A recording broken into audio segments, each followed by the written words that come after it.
It started like any other hike. The air was crisp, the trail was calling, and I had a whole day of exploring ahead of me. In the beautiful mountains of Pennsylvania, I thought I was prepared. I thought I knew what I was doing. But a series of small, seemingly insignificant choices would turn this peaceful, solo trip into a desperate fight for survival. This is the story of how my dream hike became a deadly mistake. My name is Dr. Ozias Thorne. It is a name that commands a certain, albeit limited, respect in a field most of the academic world considers a pseudoscience. I am a cryptozoologist, or as I prefer to term it, a speculative biologist. I do not chase after blurry photographs of lake monsters or hunt for oversized primates in the Pacific Northwest. My work is not for thrills or fame. It is a clinical, often melancholic, study of creatures that exist on the periphery of our accepted reality, life forms whose very existence seems intrinsically tied to the fabric of human emotion and folklore. My thesis, which earned me both ridicule and a quiet, begrudging acceptance from a handful of open-minded mentors, was titled Psychosomatic Fauna, a study of emotion born biological entities. I believe that intense, collective human feeling, grief, fear, joy, can, under specific environmental and psychic pressures, coalesce into tangible, living organisms. This belief is what led me to the dense, perpetually damp hemlock forests of northern Pennsylvania.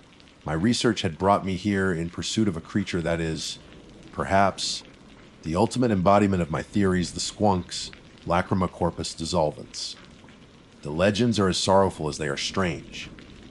A creature of profound ugliness, so ashamed of its own appearance that it weeps incessantly.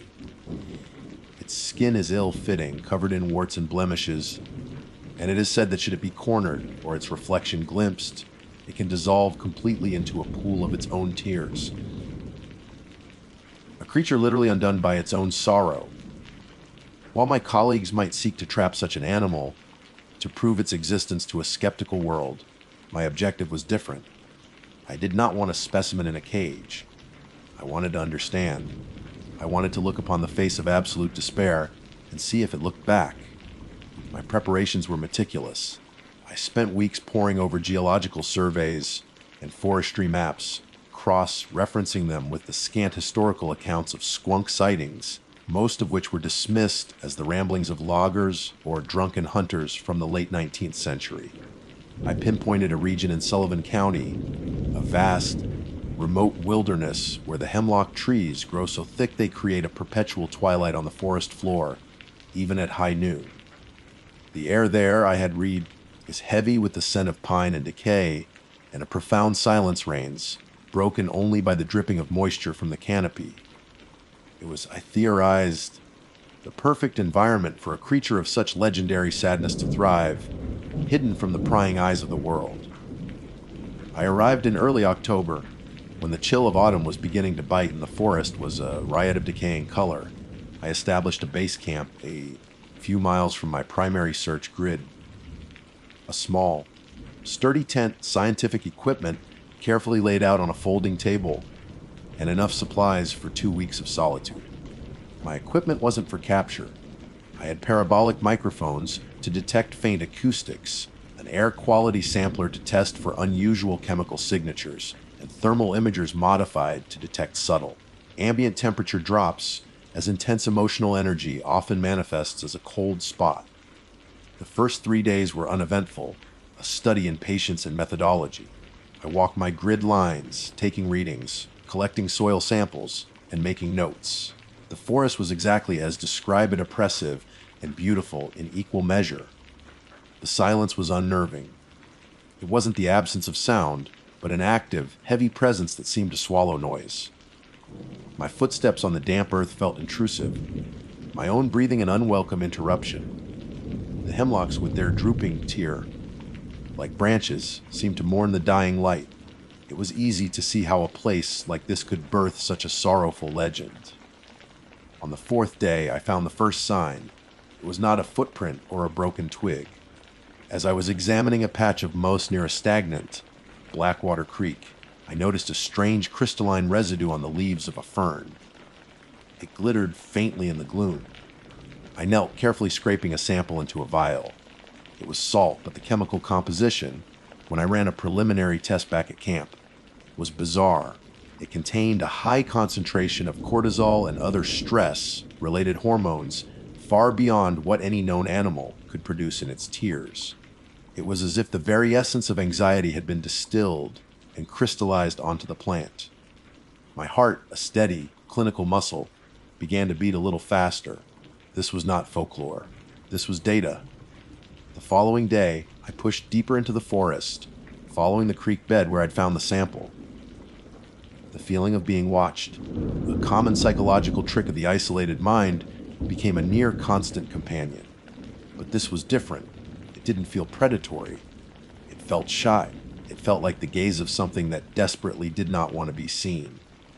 Late in the afternoon, the parabolic microphone picked something up. It was faint, almost subliminal, a low, rhythmic sound hidden beneath the whisper of the wind. It was the sound of weeping. A broken, hiccuping sob that resonated with a grief so profound it made the hairs on my arms stand on end. I moved toward the sound, my scientific detachment beginning to fray at the edges, replaced by a raw human empathy. The sobbing grew louder, more desperate. It was coming from a small clearing just ahead, a hollow where the ground was marshy and several ancient hemlocks had fallen, creating a natural enclosure. The air grew cold, a damp chill that had nothing to do with the autumn weather. Pushing aside a low, hanging branch, I peered into the clearing. The sobbing stopped abruptly. The silence that rushed in was absolute, deafening. And there, in the center of the clearing, was a small, glistening pool of liquid, no larger than a dinner plate. Steam was rising from it in the cool air, and as I watched, the edges of the pool seemed to shrink, seeping into the thirsty ground, leaving behind nothing but a dark, wet stain on the soil and the overwhelming, undeniable stench of pure, unadulterated sorrow. I remained frozen for what felt like an eternity, my gaze fixed on the damp patch of earth. The stench of sorrow was not a mere olfactory sensation, it was a physical weight in the air, a psychic pressure that settled deep in my chest, making each breath a conscious effort. My scientific training screamed at me to act, to collect a soil sample, to take readings, to document. With trembling hands, I forced myself to move, pulling out a sterile collection kit. I knelt by the dark stain, the cold of the marshy ground seeping through my trousers.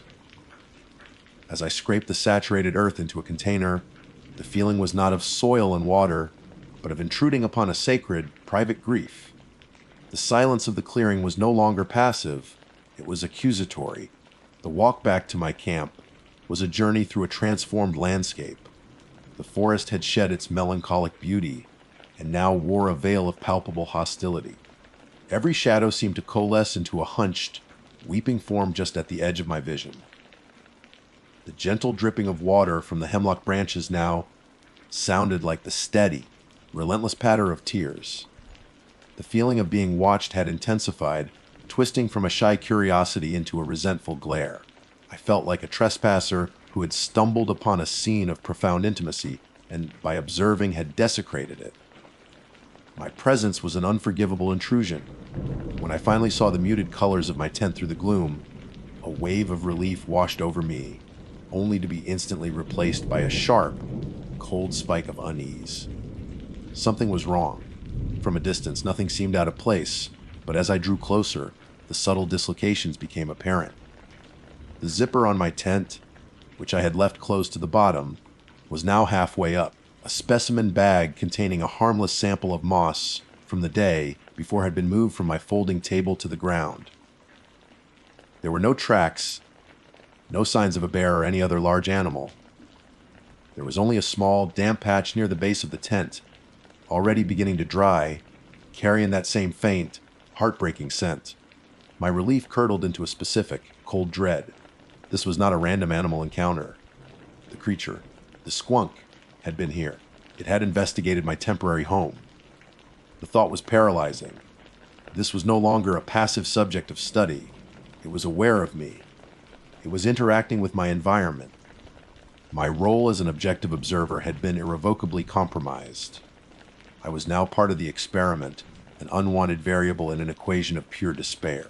As twilight bled into a deep, starless dark, I sat inside my tent, a high, powered lantern casting a sterile white circle of light around me. I tried to analyze the soil sample from the clearing, but my hands shook too badly to properly calibrate the instruments. My mind, usually a fortress of logic and reason, was being besieged by an emotion that was not my own. A profound, crushing sadness began to seep into me, a grief so immense it felt ancient. Memories of every failure, every loss, every moment of personal regret in my life rose to the surface, amplified and distorted by this external sorrow. I recognized the sensation for what it was, a psychic contagion. The creature's despair was so potent that it radiated outwards, infecting everything it touched, including the consciousness of anyone who drew too near. I fought it, anchoring myself to scientific principles, to the familiar routine of my work. I cataloged the day's events in my journal, my handwriting growing increasingly erratic. Subject is aware of my presence. Displays territorial and investigative behaviors. Primary emotional state appears to be contagious. The clinical language felt like a lie, a flimsy shield against an overwhelming emotional tide. Then, the sound started again. It was not the distant, faint sobbing I had heard before. It was here, just outside the thin nylon wall of my tent. A wet, dragging sound accompanied the weeping, the sound of a heavy, saturated body being pulled across the forest floor. Sloshing dragging, punctuated by deep, guttural sobs that vibrated through the ground and up into my bones. The temperature inside the tent plummeted. I could see my own breath misting in the lantern light.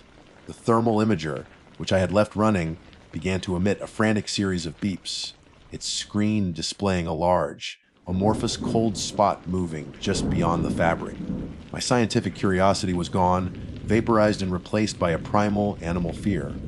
I sat motionless, every muscle tensed, my gaze locked on the side of the tent. The dragging stopped right beside my head, separated by only a few millimeters of nylon. The sobbing became a low, liquid gurgle, as if the creature were choking on its own tears. And in that moment, the wave of external sadness crested, crashing over me with the force of a tsunami. I was drowning in it. It wasn't my sadness, but I felt it as my own. The futility of my work, the loneliness of my life, the utter meaninglessness of existence. It all flooded my mind with an unshakable, terrifying certainty. Through the fog of this imposed despair, I saw the silhouette. The lantern inside the tent cast the shadow of the creature against the wall. It was not what I had imagined. It was a grotesque mockery of a bipedal form, slumped and asymmetrical. Its skin seemed to sag and drip, constantly shifting its own outline. There was no distinct head, just a lumpy, misshapen mass from which the gut-wrenching sobs emanated. As I stared, paralyzed by horror and a sorrow that was not mine, the silhouette seemed to shrink, to collapse downwards, the sound of its weeping dissolving into a wet hiss. When dawn finally broke, I was still sitting in the same spot, my lantern's battery dead, shivering in the cold. The sobbing was gone. I fumbled with the zipper, my fingers stiff and numb, and crawled out of the tent. The ground all around my campsite was soaked, covered in a glistening tear like residue. On the zipper of my tent, a single, perfectly formed crystal of salt glittered in the weak morning light. I understood then. My pursuit was a grave miscalculation. I hadn't come here to study a creature. I had stumbled into a place where the very land was saturated with an ancient, powerful grief. I was no longer a scientist. I was an intruder, and I had become contaminated. To call my departure a retreat would be to grant myself a dignity I did not possess. It was a rout, a panicked and disorganized flight. The morning light did not bring solace, only a clearer view of the glistening, tear-soaked ground that surrounded my camp. The very air was saturated, heavy with a humidity that had nothing to do with weather and everything to do with weeping. My scientific equipment, once my pride and the tools of my trade, now seemed like foolish trinkets, utterly useless against the primal force of this place. I abandoned most of it. The thermal imager, the air sampler, the delicate instruments I had spent years acquiring. I packed only the bare essentials for survival: a compass, a map, water, and my journal, which now felt less like a scientific log and more like my last will and testament. The contamination I had recognized the night before was no longer a subtle psychic influence. It was a physical ailment. A deep, aching cold had settled into my bones, a dampness that seemed to emanate from within. And I had started to weep. The tears were not my own. They came unbidden, flowing silently down my cheeks as I broke down my camp. They were cold and viscous, and they carried the same faint, heartbreaking scent that permeated the forest. I was leaking sorrow. The thought struck me with such clarity that I stumbled, catching myself on a hemlock branch. My body was becoming a vessel for the forest's grief. The hike out was a hallucinatory nightmare. The familiar path I had walked for days had become a hostile, alien landscape. The trees seemed to lean in, their drooping branches like the grasping arms of weeping mourners. The trail would twist into confusing loops, leading me back to places I had just left. The sun, a pale, watery disk in the sky, offered no warmth and no sense of direction. The sound of sobbing was no longer confined to a single creature. It was the forest's own voice. It was in the rustle of the leaves, the groan of bending wood, the gurgle of the Blackwater creeks. At times I would hear it just behind me, a wet, shuffling step, but when I spun around, there was nothing but the endless, grieving woods. My own despair deepened with every step, fueled by the psychic onslaught. The rational mind of Dr. Ozias Thorne was dissolving. In its place was a raw, exposed nerve of pure misery. I no longer thought of the squunk as a specimen to be studied, but as a kindred spirit. I was beginning to understand its shame, its desperate need to hide, its self-destructive sorrow. How could one exist in a world that could produce such profound, unrelenting pain? The urge to simply lie down, to curl into a ball and weep until I, too, dissolved into the damp earth was almost overwhelming. It felt like a logical conclusion, a sweet release. It was in this state of near total psychic collapse that I stumbled into the heart of it all. The trail opened into a clearing I had never seen before, one that did not exist on any map. It was a vast, open wound in the forest. Here, dozens of ancient hemlocks stood dead, their bark stripped, their wood gray and petrified. The ground was a churned morass of mud and black water, and in the center of it all was a large, stagnant pool. But this was not a pool of water. It was a pool of tears, vast and shimmering with a sickening iridescence. And in the pool, I saw them. There wasn't just one squunk. There were dozens. Misshapen, lumpy forms half submerged in the sorrowful liquid. Some were just vague, shifting masses of weeping flesh. Others had more defined, pathetic shapes, their wart-covered skin sagging from their bodies. They did not move, save for the constant, convulsive shudder of their sobbing, a chorus of despair that was the source of the forest's eternal grief. I saw then that the squunk was not a species. It was a condition. It was the final state of any living thing that had absorbed too much of this world's pain. They were fallen animals, lost travelers, creatures who had wandered into this place and been overcome. They were the forest tears made flesh. A grotesque understanding dawned on me. This was not a hunting ground. It was a sick ward, a hospice for the terminally heartbroken. And I was its newest patient. One of the forms in the pool shifted, and for a moment, a vaguely humanoid face turned towards me. It had no distinct features, just sagging folds of skin and two dark, weeping hollows where eyes should have been. It did not look at me with malice, but with a horrifying, welcoming pity. It was an invitation to join them, to surrender my form, to let my sorrow dissolve me into the collective. That look, that offer of oblivion, was the shock that broke the spell. A primal terror, the simple animal will to live, surged through me, cutting through the fog of despair. I turned and ran. I did not use my compass or my map.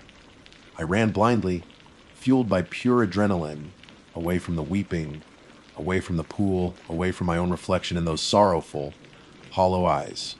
I crashed through undergrowth, fell and rose again, my body screaming in protest, my own hot, panicked tears finally mingling with the cold ones of the forest. I do not know how long I ran, hours, or perhaps a whole day. I finally burst from the tree line onto a gravel logging road. Collapsing into the harsh, beautiful sunlight, I was saved. I am writing this from a sterile room months later. I escaped the forest, but the contamination is absolute. The cold never leaves my bones. I weep at random, uncontrollable intervals, and my tears have that same scent of ancient grief. My colleagues who have visited see only a man suffering from a profound psychological break, a victim of exposure and isolation. They use words like post-traumatic stress. They are wrong. I can no longer bear to look at my own reflection. The skin around my eyes seems darker, puffier. My face in the mirror looks ill-fitting. Sometimes, when the weeping is at its worst, I feel a strange liquidity in my limbs, a terrifying instability in my own physical form. My scientific pursuit was a deadly mistake. I went looking for a creature defined by its sorrow, and I found it. But the final specimen was not some beast in the woods. It is me. And I fear that one day soon, if someone corners me, if I am faced with a moment of unbearable truth, there will be nothing left of Dr. Ozias Thorne but a small, glistening pool of tears on the floor. My name is Dr. Stellan Hayes.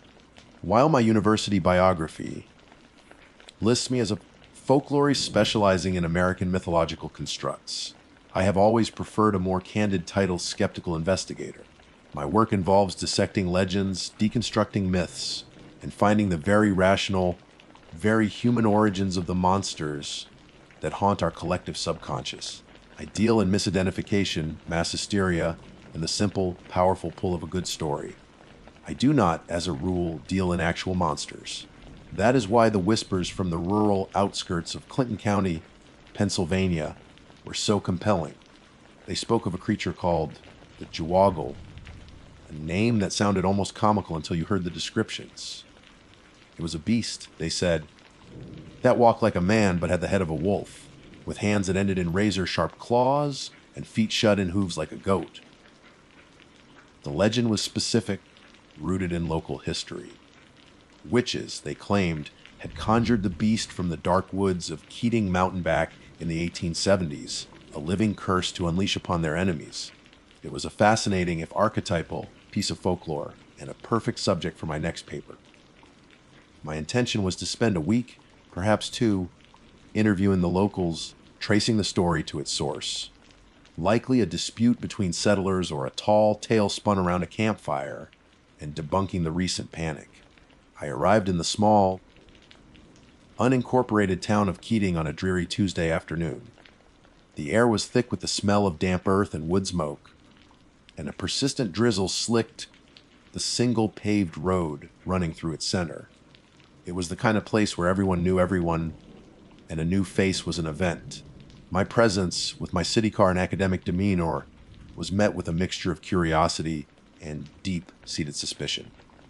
My first stop was the town's only diner, a place that probably hadn't changed its decor since the Eisenhower administration. Over a cup of burnt coffee, I listened. The stories were everywhere, passed in hushed tones between farmers in flannel and elderly women with worried eyes. They spoke of livestock found mutilated in ways no coyote or bear could manage, of strange, guttural howls echoing from the mountains after dusk, and of fleeting, terrifying glimpses of a tall, furred shape moving through the trees at the edge of their properties. It was classic monster panic, textbook material. I took copious notes, nodding sympathetically while my mind was already outlining the chapter on how fear can warp perception. The turning point came on day 3. The name McGregor had come up several times, an old farmer who lived closest to the mountain and claimed to have had a direct encounter. Following a set of crudely drawn directions, I found his farm at the end of a long, muddy track. The place was eerily quiet, save for the rhythmic creak of a weather vane. Farmer McGregor was a man who looked as if he'd been carved from the mountain itself, all hard lines and weathered skin. He didn't want to talk at first, just shook his head and stared out towards the dense, dark tree line that bordered his land. It ain't for folks like you to be poking around in," he said, his voice a low rumble. "This is old business, older than this town. I use my most practiced, non-threatening academic approach. I wasn't a journalist looking for a sensational headline. I was a historian trying to understand his story. It took time, but eventually he led me to his barn. The large, sliding door made of thick, weathered oak was the focus of his terror. And when I saw it, the first seed of genuine, cold uncertainty was planted in my rigorously logical mind. There were 3 deep gouges in the wood, running diagonally from about 7 feet up down to the middle of the door. They were claw marks, unmistakably, but they were unlike anything I had ever seen. I've studied predator markings extensively. I know the signature of a black bear swipe, the clustered punctures of a cougar. These were different. Each gouge was at least an inch deep, slicing through the old wood as if it were soft pine. The spacing was too wide for a bear, and the shear force required was immense. I pulled a tape measure from my bag, my hands moving with a deliberate calm I did not feel. The marks were nearly a foot apart. I photographed them from every angle, my flash illuminating details that made my stomach tighten. At the bottom of each deep gouge, embedded in the splintered wood, were faint, crescent-shaped indentations. It was a detail McGregor hadn't mentioned, one he probably hadn't even noticed. A claw had made the main slash, yes, but something else, something hard and blunt, had pressed into the wood at the same time. Claws for hands and hooves for feet. The old legend echoed in my mind, no longer a quaint piece of folklore, but a chillingly precise description. I ran my fingers over the splintered edges. This wasn't a hoax. The force was too great, the damage too authentic. This wasn't the work of a man with a tool. And it wasn't made by any wolf, bear, or mountain lion I had ever read about. For the first time in my career, I stood before a piece of physical evidence that I could not explain, could not categorize, and could not dismiss. The air in the barn grew heavy and cold. Farmer McGregor was watching me, his eyes knowing. He saw the shift in my posture, the crumbling of my professional skepticism into something more primal. "It knows you're here," he whispered, his gaze fixed on the dark mountain looming over his property. "It smells new blood." The McGregor's words, "It smells new blood," hung in the cold air long after I'd made my excuses and driven away from the farm. The drive back to my motel was a blur of darkening trees and slick asphalt. My mind, usually a fortress of logic and reasoned skepticism, was in turmoil.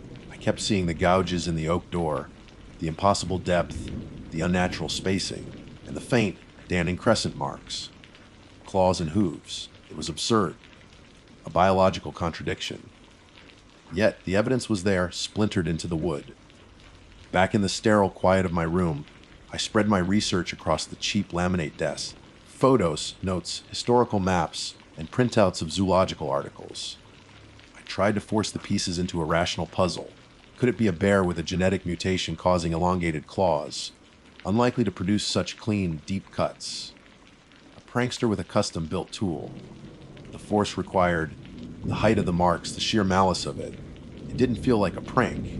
It felt territorial, predatory. I spent hours trying to debunk myself, to find the hole in the data that would allow my skepticism to rush back in and restore order. I cross-referenced reports of animal mutilations with predator patterns. I researched local geology for any natural phenomena that could produce sounds mistaken for howls. Nothing fit. The town's fear was beginning to feel less like mass hysteria and more like a shared, rational response to an inexplicable threat. That night, sleep offered no escape. I was jolted awake around 2 a.m. by a sound that was not part of any dream. It was a howl, but unlike any I had ever heard. It wasn't the yipping cry of a coyote or the deep, resonant call of a wolf. This was a guttural, drawn-out cry filled with a terrifying mix of anguish and raw fury. It came from the direction of the mountain, and it sounded impossibly close. I found myself out of bed, standing by the window, peering into the oppressive darkness with my heart hammering against my ribs. I felt exposed, Even with the door locked and the flimsy chain secured, McGregor's warning echoed again. It knows you're here. By morning, a grim resolution had settled over me. I could not write a paper about the Jewoggle myth by hiding in a motel room and talking to frightened farmers. I couldn't debunk what I hadn't seen for myself. The claw marks were a symptom the disease was on the mountain. My academic curiosity, now intertwined with a cold thread of genuine fear, demanded I go to the source. I had to hike Keating Mountain. I told myself it was a scientific expedition. I packed my field kit, a camera, evidence bags, a GPS tracker, and a notebook. But I also packed things my usual research never required: a high-powered flashlight, a survival knife, and a can of bear spray that suddenly felt woefully inadequate. I was an investigator, but for the first time, I felt like I might be investigating my own demise. The trail started innocently enough, a marked path used by local hunters. But as I ascended, the forest changed. The air grew still and heavy. The usual chatter of birds and squirrels faded into an unnerving silence. The only sounds were the crunch of my boots on fallen leaves and my own ragged breathing. The trees, mostly ancient hemlocks and gnarled oaks, grew closer together, their branches tangling overhead to form a dense canopy that choked the sunlight, casting the forest floor in a perpetual twilight. About 2 miles in, I found the first sign, a deer, or what was left of one. It hadn't been eaten the way a bear or a pack of coyotes would feed. It was torn apart, ripped limb from limb with a savage violence that served no evolutionary purpose. The carcass was strewn across the path in a grotesque display. I photographed it, my hands shaking slightly, the clinical detachment I normally relied upon completely gone. I pushed on, driven by a morbid compulsion. That's when I found the prints. In a patch of damp earth near a shallow creek, there they were. A set of tracks that made the blood run cold in my veins. On one side, a massive paw print, larger than any canine I know of, with impressions of long, non-retractable claws. Beside it, not behind it, was the clear, sharp imprint of a cloven hoof. The stride was enormous, nearly 6 feet between each set of prints. It was walking bipedally, wolf and goat, man and beast, all in one impossible set of tracks. I knelt, the metallic taste of fear in my mouth. The legend wasn't just a story. It was a field guide. Dusk was approaching faster than I had anticipated in the gloom of the deep woods. A rational man would have turned back hours ago. But I had to see. I had to know what kind of creature left such a track. I followed the trail of prints deeper into the woods, off the marked path, into the wild, untamed heart of the mountain. The forest grew darker, the shapes of the trees twisting into monstrous silhouettes. Then I heard it, a sound that was not the wind or a falling branch. It was a heavy, deliberate snap of a twig somewhere to my right. It was close. I froze, every muscle in my body screaming to run. I slowly, deliberately, turned my head. My breath hitched in my throat. Through the deepening shadows, about 50 yards away, a figure stood watching me. It was tall, impossibly so, easily over 7 feet. It stood on 2 legs, lean and powerful. I couldn't make out the details in the fading light, but the silhouette was unmistakable. It was not a man, and it was not a bear. The shape of its head, outlined against the last vestiges of daylight, was canine. Long-snouted, with pointed ears. It raised a hand, and I saw the glint of something long and sharp at its fingertips. As I stood there, paralyzed, a low growl rumbled through the forest, a sound so deep and resonant I felt it in the soles of my feet.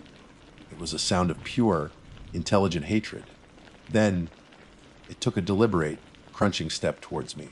For a long second that stretched into an eternity, I was frozen. The academic, the observer, the skeptic, all of him died in that moment, replaced by a primal creature that knew only one thing: predator. The silhouette took another step, the crunch of leaves under its hoofed feet, echoing the frantic, breaking rhythm of my own heart. That sound, the sound of its approach, finally broke the paralysis. I didn't make a conscious decision to run. My body simply took over. I spun around and plunged into the deepening darkness of the forest, fueled by a surge of adrenaline so potent it felt like electricity in my veins. I ran blindly, recklessly. Branches whipped at my face, and thorns tore at my clothes and skin. I didn't care. The only thought in my mind was to put distance between myself and the thing that was hunting me. Behind me, I could hear it coming. There was no crashing or stumbling. It moved with an unnatural, fluid grace, a terrifying counterpoint to my own panicked flight. The sound of its pursuit was a steady, rhythmic thud of hooves on earth, punctuated by the occasional snap of a branch broken by its sheer momentum. It was gaining on me. I could feel its presence like a wave of cold at my back. My lungs burned, and my legs screamed in protest, but I couldn't stop. I risked a glance over my shoulder and instantly regretted it. It was closer now, much closer. I could see the faint glint of its eyes in the gloom, pale, intelligent, and utterly devoid of anything but predatory hunger. Its loping, bipedal gait was terrifyingly efficient, eating up the ground between us. I knew then that I couldn't outrun it, not in a straight line. It was faster, stronger, and more at home in this suffocating wilderness than I could ever be. My foot caught on an exposed root, and I went down hard, tumbling down a steep, muddy embankment. The world was a spinning vortex of darkness, pain, and the smell of damp soil. I landed in a heap at the bottom, my shoulders screaming in protest where it had slammed against a rock. For a moment, I lay there dazed, the wind knocked out of me. Above, at the top of the embankment, the creature paused. I could see it. Its towering form silhouetted against the last of the evening sky. It lowered its wolf-like head and let out a low, rumbling growl of what sounded like satisfaction. It had me. Then pure luck, or perhaps some forgotten divinity, intervened. As I scrambled backward in the mud, my hand brushed against empty space. I turned my head, my eyes wide with desperation, and saw it a narrow, black fissure in the rock face, partially hidden by overgrown briars. A cave. There wasn't much, barely a crack in the mountain, but it was my only chance. With the creature beginning its descent, I threw myself toward the opening, ignoring the sharp pain from my shoulder and the thorns that ripped at me. I squeezed through the narrow gap, the rough stone scraping my back, and tumbled into the absolute, pitch black coldness within. I was no sooner inside than the hulking form of the Jawaggle appeared at the entrance. It let out a roar of pure frustration, a sound that shook the very rock around me, and lunged. I saw a clawed hand, impossibly large, swipe at the air where I had just been. It was too large to follow me in. I was safe. For now, I scrambled deeper into the darkness, my back pressed against the cold, damp stone wall. My breath came in ragged, sobbing gasps. I fumbled in my pocket for my flashlight, my shaking hands making it nearly impossible to work the switch. Finally, a beam of bright, white light cut through the oppressive dark. I wished it hadn't. I wasn't in a cave. I was in a tomb. The beam of light danced across the floor, illuminating a carpet of bones, many of them cracked and split open, likely for the marrow. Most appeared to be from deer and other woodland animals, but as I swept the light further in, I saw things that made my stomach heave. A worn leather hiking boot, with the ragged remains of a foot still inside. A splintered ribcage that was horrifyingly, unmistakably human. And in the very back of the small cavern, a pile of what looked like discarded clothing. Flannel shirts, denim jeans, all rotted and stained. This was its lair, its pantry. I wasn't the first person it had hunted on this mountain. I was just the latest. On the wall opposite me, illuminated by the trembling beam of my light, were scratches. They weren't random. They were deliberate, repeated patterns gouged into the stone. 3 vertical lines, then a horizontal line across them, next to a crude crescent shape. A primitive, brutal sigil. It was a mark of ownership, a territorial claim. The legend crashed back into my mind with the force of a physical blow. Conjured by witches, a curse to plague their enemies. This wasn't some undiscovered primate or a genetic anomaly. My scientific framework was useless here. This creature was a construct, a thing of purpose and malice, bound to this mountain. I had come here with my books and my theories to debunk a myth, and I had stumbled into the lair of a living, breathing curse. A loud scraping sound from the entrance snapped me back to the terrifying present. I swung my light back towards the opening. The creature was still there. It wasn't leaving. A low, intelligent growl rumbled from outside. Then came a new sound, a hard, percussive thud against the rock next to the entrance. Then another. It was kicking the rock, testing it. The thought was so insane, so horrifying, that I almost couldn't process it. It was trying to break its way in. It was smart enough to know that the entrance was too small, so it was trying to make it bigger. The scraping of claws on stone began again, more frantic this time, accompanied by the steady, powerful thudding of its hooves. The rock vibrated with each impact. I was trapped in the dark with the ghosts of its victims, and the monster was at the door trying to break it down. And the sun wouldn't rise for another 8 hours. My name is Dr. Leander Croft. I hold a PhD in wildlife biology with a specialization in wetland ecosystems. For the past decade, my work has taken me from the Everglades to the Bayous of Louisiana, studying the delicate balance of life in places most people only see from the safety of a highway overpass. I am a man of science, of data, of observable facts. I believe in what can be measured, cataloged, and explained through the rigorous application of the scientific method. At least I used to. My current assignment is a federal contract with the U.S. Fish and Wildlife Service, stationed at the John Hines National Wildlife Refuge at Tinicum, just southwest of Philadelphia. On paper, it's a straightforward task, a 6-month ecological survey to monitor avian populations and assess the impact of urban encroachment on the refuge's water quality. The refuge itself is a geographical anomaly, the last significant vestige of a tidal marsh that once sprawled for thousands of acres, a place the old maps called the Chester Swamps. Today, it's a sliver of wilderness hemmed in by industry and interstates, a green lung breathing against a concrete rib cage. The work began as expected. I spent my days wading through shallow water, setting up sensor arrays, and cataloging species. With the detached focus of a seasoned professional, the nights were for data entry in a small, government-issued trailer parked near the refuge entrance. It was solitary, predictable work, which is exactly how I prefer it. The first hint of something irregular came from the locals. The grizzled park rangers and the old-timers who fished the periphery of the marsh would sometimes stop by my trailer for a chat. They spoke in low tones about the history of the swamp, and inevitably the conversation would turn to the disturbances. They spoke of Ape Boy. The story, a piece of deeply ingrained local folklore, varied slightly in the telling, but was always fundamentally the same. Centuries ago, a boy was born in one of the settlements bordering the swamp. He was afflicted with hypertrichosis, his body covered in a thick coat of red hair. Ridiculed and ostracized, he fled into the vastness of the Chester Swamps, disappearing from the civilized world. Legend claims he didn't just survive, he thrived.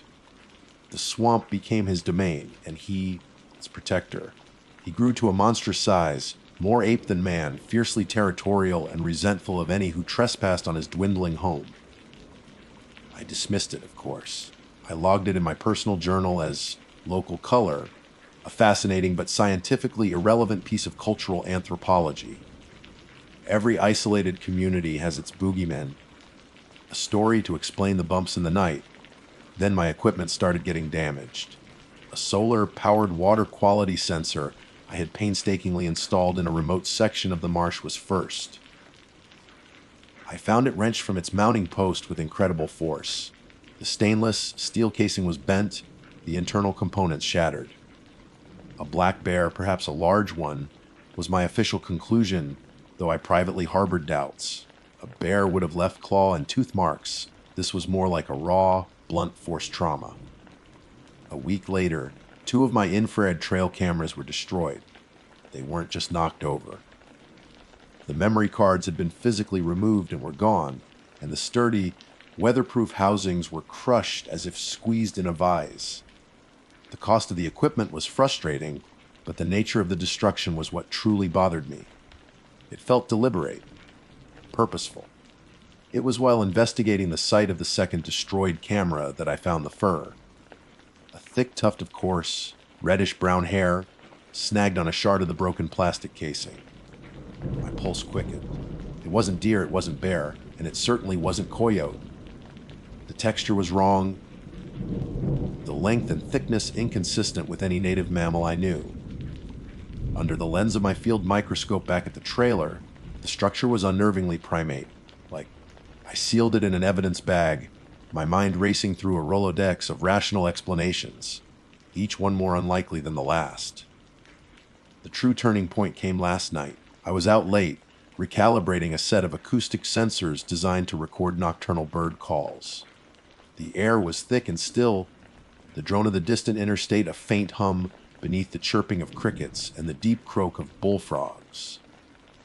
A sense of being watched, a feeling I'd been suppressing for days, became impossible to ignore. It was a palpable pressure on the back of my neck, the kind of primal instinct that tells you you are no longer the predator, but the prey. I swept the beam of my headlamp across the dense wall of reeds marking the edge of the deep marsh. Nothing. Just the slick, black water and the tangled vegetation. I told myself it was fatigue, the isolation playing tricks on my mind. As I turned back to my equipment, a flicker of movement in my peripheral vision made me freeze. Slowly, I raised my night vision monocular. I scanned the reed line again, my heart hammering against my ribs. And then I saw them. Two eyes, peering out from the absolute blackness between two thick stalks of phragmites. They weren't the green or yellow reflective discs of a nocturnal animal. They were eyes. They seemed to absorb the ambient light rather than reflect it, and they were fixed on me with a terrifying stillness. But it was the expression in them that shattered my scientific composure. It wasn't the vacant glare of a deer or the predatory glint of a fox. It was a look of profound, wary sadness, an expression of mournful, ancient intelligence. I stood paralyzed for what felt like an eternity, my breath caught in my throat. The eyes just watched me, unblinking. Then, with a slow, deliberate motion, they receded back into the darkness and were gone. I was left alone in the sudden, deafening silence of the swamp, the scientific framework of my entire world, fractured beyond repair. Something was in that swamp with me, and it knew I was there.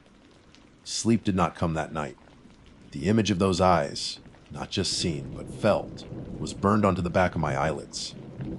Every rustle of leaves, every snap of a twig outside my trailer was amplified, transformed by my frayed nerves in the approach of something heavy and deliberate.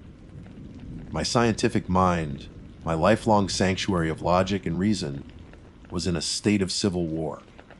One part of me desperately tried to rationalize the experience a trick of the light, an anomalous reflection, perhaps even a brief, waking hallucination brought on by stress and isolation.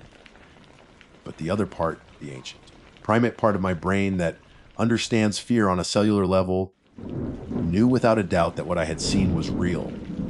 The mournful intelligence in that gaze was a truth more profound than any data point I had ever collected. The following morning, I abandoned my scheduled survey route. My official duties seemed trivial, even absurd, in the face of the previous night's revelation. My new objective was singular and all-consuming. I had to find proof. I had to understand. Was this a new species? An undiscovered primate? Or was it something that defied categorization entirely? The sample of red fur I had collected now felt less like a curiosity and more like the Rosetta Stone to a terrifying new reality. I outfitted myself differently for this excursion. Alongside my usual field kit, I packed a high-powered, million-candle-power spotlight and a heavy, cast iron entrenching tool. The latter, I told myself, was for digging and clearing brush, but I was not ignorant of the weight of it in my hand, the crude comfort it offered as a potential weapon. My search began where I had last seen the eyes. In the daylight, the area was just a dense thicket of reeds and mud. But a more careful, methodical examination revealed things I had missed. About 15 yards in from the water's edge, I found the first one, a footprint.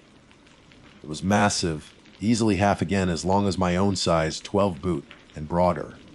It was clearly bipedal with 5 distinct toes, but the shape was wrong. The arch was too flat, the great toe splayed too far to the side, almost like a thumb.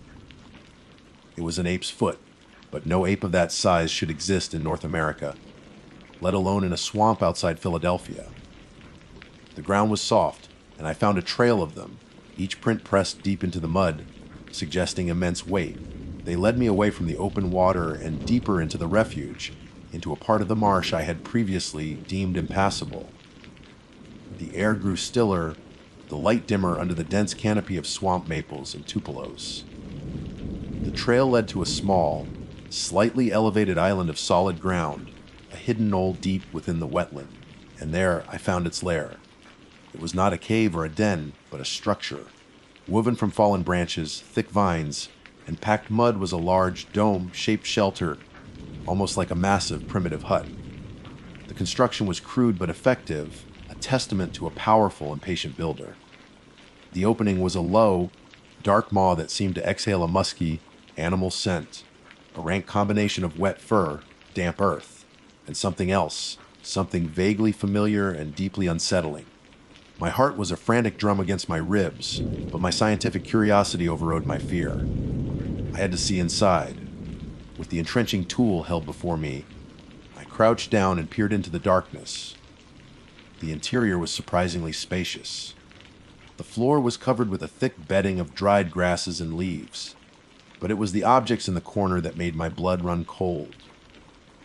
There was a small, pathetic collection of items, arranged with a strange and sorrowful neatness. A cracked porcelain doll, its painted face faded and crazed. A child's leather shoe, green with age and mold. A tarnished silver locket. These were not objects that belonged in the heart of a swamp. They were relics of a human world, of a life lost or abandoned long ago. The ape-boy legend, which I had so arrogantly dismissed as folklore, slammed back into my mind with the force of a physical blow. This wasn't just a creature. This was a being that collected mementos, a being that remembered. Suddenly, a sound from behind me, the sharp crack of a heavy branch, sent a jolt of pure adrenaline through my system. I spun around, stumbling back out of the shelter, raising the entrenching tool. I was no longer alone. Standing at the edge of the clearing, partially obscured by the hanging fronds of a willow, was the source of the legend. It was huge, well over 7 feet tall, with a body of immense breadth and power. Its form was like that of a great ape, a gorilla or an orangutan, but it stood upright with an unsettlingly human posture. Its body was covered in the same coarse, reddish, brown fur as the sample I had found, matted with mud and leaves. But it was the face that held me captive. It was a distorted, tragic caricature of a human face. The brow was low and heavy, the jaw prognathous, but the eyes, they were the same eyes from the night before. And now, in the daylight, I could see them clearly. They were not filled with malice or aggression. They were filled with an ancient, bottomless grief. And as it looked at me, at the tool in my hand, and then back towards its shelter, the expression shifted.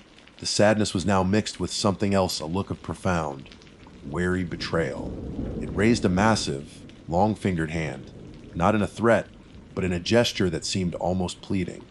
A low sound rumbled from its deep chest, a guttural noise that was not a growl, but a complex vocalization, thick with emotions I couldn't decipher.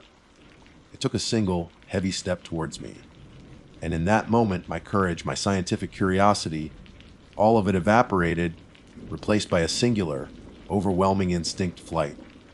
I turned and ran, crashing blindly through the undergrowth, the sound of my own ragged breath filling my ears as I fled from the tragic, impossible creature of the Chester swamps. I don't remember the specifics of my flight back to the trailer.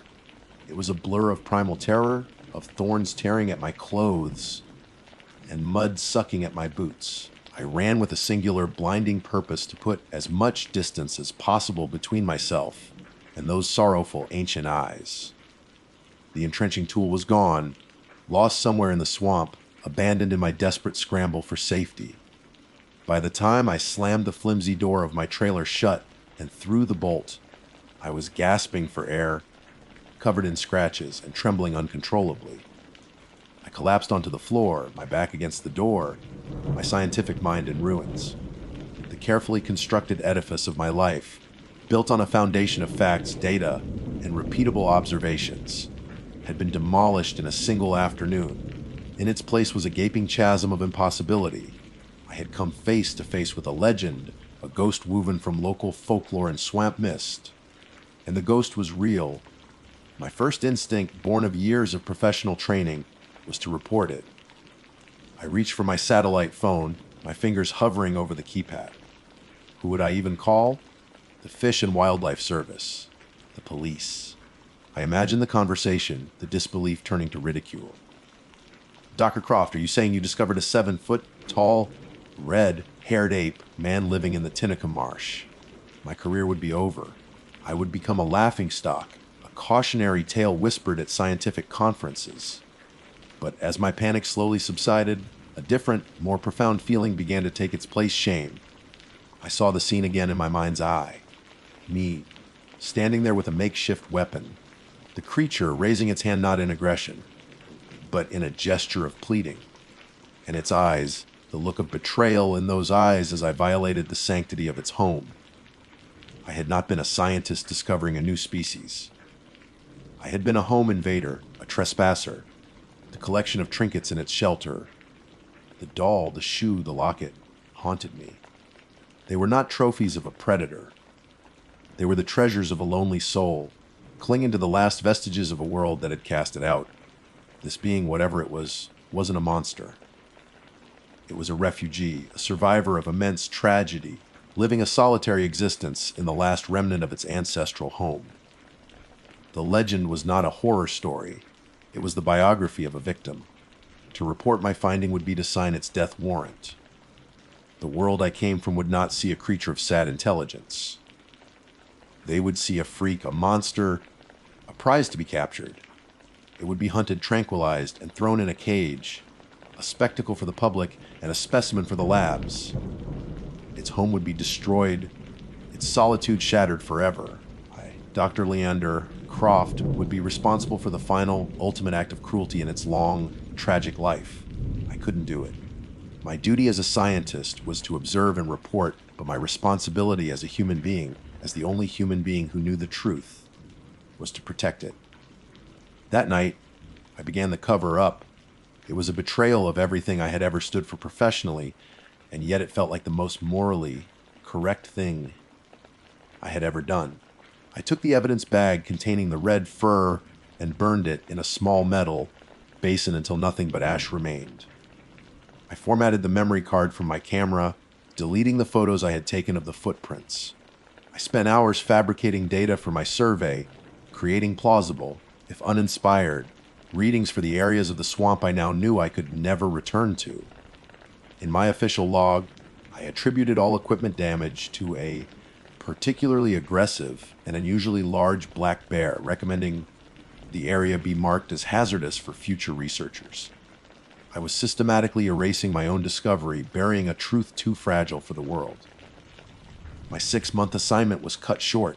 I cited personal reasons and equipment malfunctions and requested an early transfer. The service, likely glad to be rid of a researcher who was proving to be both expensive and troublesome, quickly approved it. On my last day, with my trailer packed and ready to go, I did one final thing. I drove to a nearby town and bought a few items: a thick wool blanket, a bag of apples, and a small, carved wooden bird. I couldn't explain the impulse, even to myself. It felt like an apology, an offering. I drove back to the edge of the refuge, my heart pounding as I walked the familiar path to the deep marsh. I didn't go far in, not even close to its territory. I stopped at the edge of the reeds, at the very spot where I had first seen its eyes. I laid the blanket down on a dry patch of ground and placed the apples and the wooden bird on top of it. I didn't linger. I simply turned and walked away without looking back. I left the John Hines National Wildlife Refuge that day and never returned. I still work as a biologist, but something within me has fundamentally changed. I look at the wild places of the world not just as ecosystems to be analyzed, but as sanctuaries for mysteries that lie beyond our comprehension. I carry the secret of the Chester swamps with me every day. In my quietest moments, I think of him, the sad, lonely protector of that dwindling marsh. I broke my oath as a scientist to uphold a higher one I never knew I had. I let the ghost remain a ghost, and in doing so, I became its silent, unwitting guardian. Some things are not meant to be found. My name is Rafferty, and I am the host and producer of a moderately successful podcast on the subject of suburban legends, titled Hometown Horrors. My work involves documenting and investigating the strange folklore that festers in the quiet corners of American suburbia. The kinds of stories whispered at sleepovers and shared in hushed tones at local diners. It is a niche passion, one that requires a delicate balance of journalistic integrity and an open mind. For an episode to work, it needs more than just a spooky tale. It needs a sense of place, a history, and a kernel of plausibility that hooks the listener. The Bryn Athyn Beast was supposed to be an easy episode, a classic monster story from a seemingly tranquil, affluent town in Montgomery County, Pennsylvania. The legend first surfaced in the local consciousness around 1990. The accounts described a large, cane creature, powerfully built, that was unnervingly comfortable moving on 2 legs as well as 4. It was a textbook, dogman, story, a staple of American cryptozoology. These tales are common, often serving as a community's catch, all explanation for strange noises or missing pets. I'd covered similar legends before: the Grafton Monster of West Virginia, the Beast of Bladenboro in North Carolina, and they usually followed a predictable pattern of unsubstantiated sightings and local hearsay. My initial research suggested Bryn Athyn would be no different. Everyone in town knows about the beast. My local contact, a retired librarian named Eleanor, had told me over the phone. Her tone was almost too casual, a practiced nonchalance that I'd learned could mask either genuine belief or a well-worn local joke told to outsiders. They don't like to talk about it with folks who aren't from here, but the stories are woven into the place. She agreed to point me toward the most active sighting area, a dense stretch of woods bordering the Pennypack Creek, a place where the manicured lawns of the borough give way to untamed nature. I arrived in Bryn Athyn on a crisp autumn afternoon. The town was exactly as its reputation suggested: pristine, wealthy, and steeped in a unique history. Grand stone manors stood sentinel on rolling hills, and the air itself seemed to hum with a quiet, orderly energy.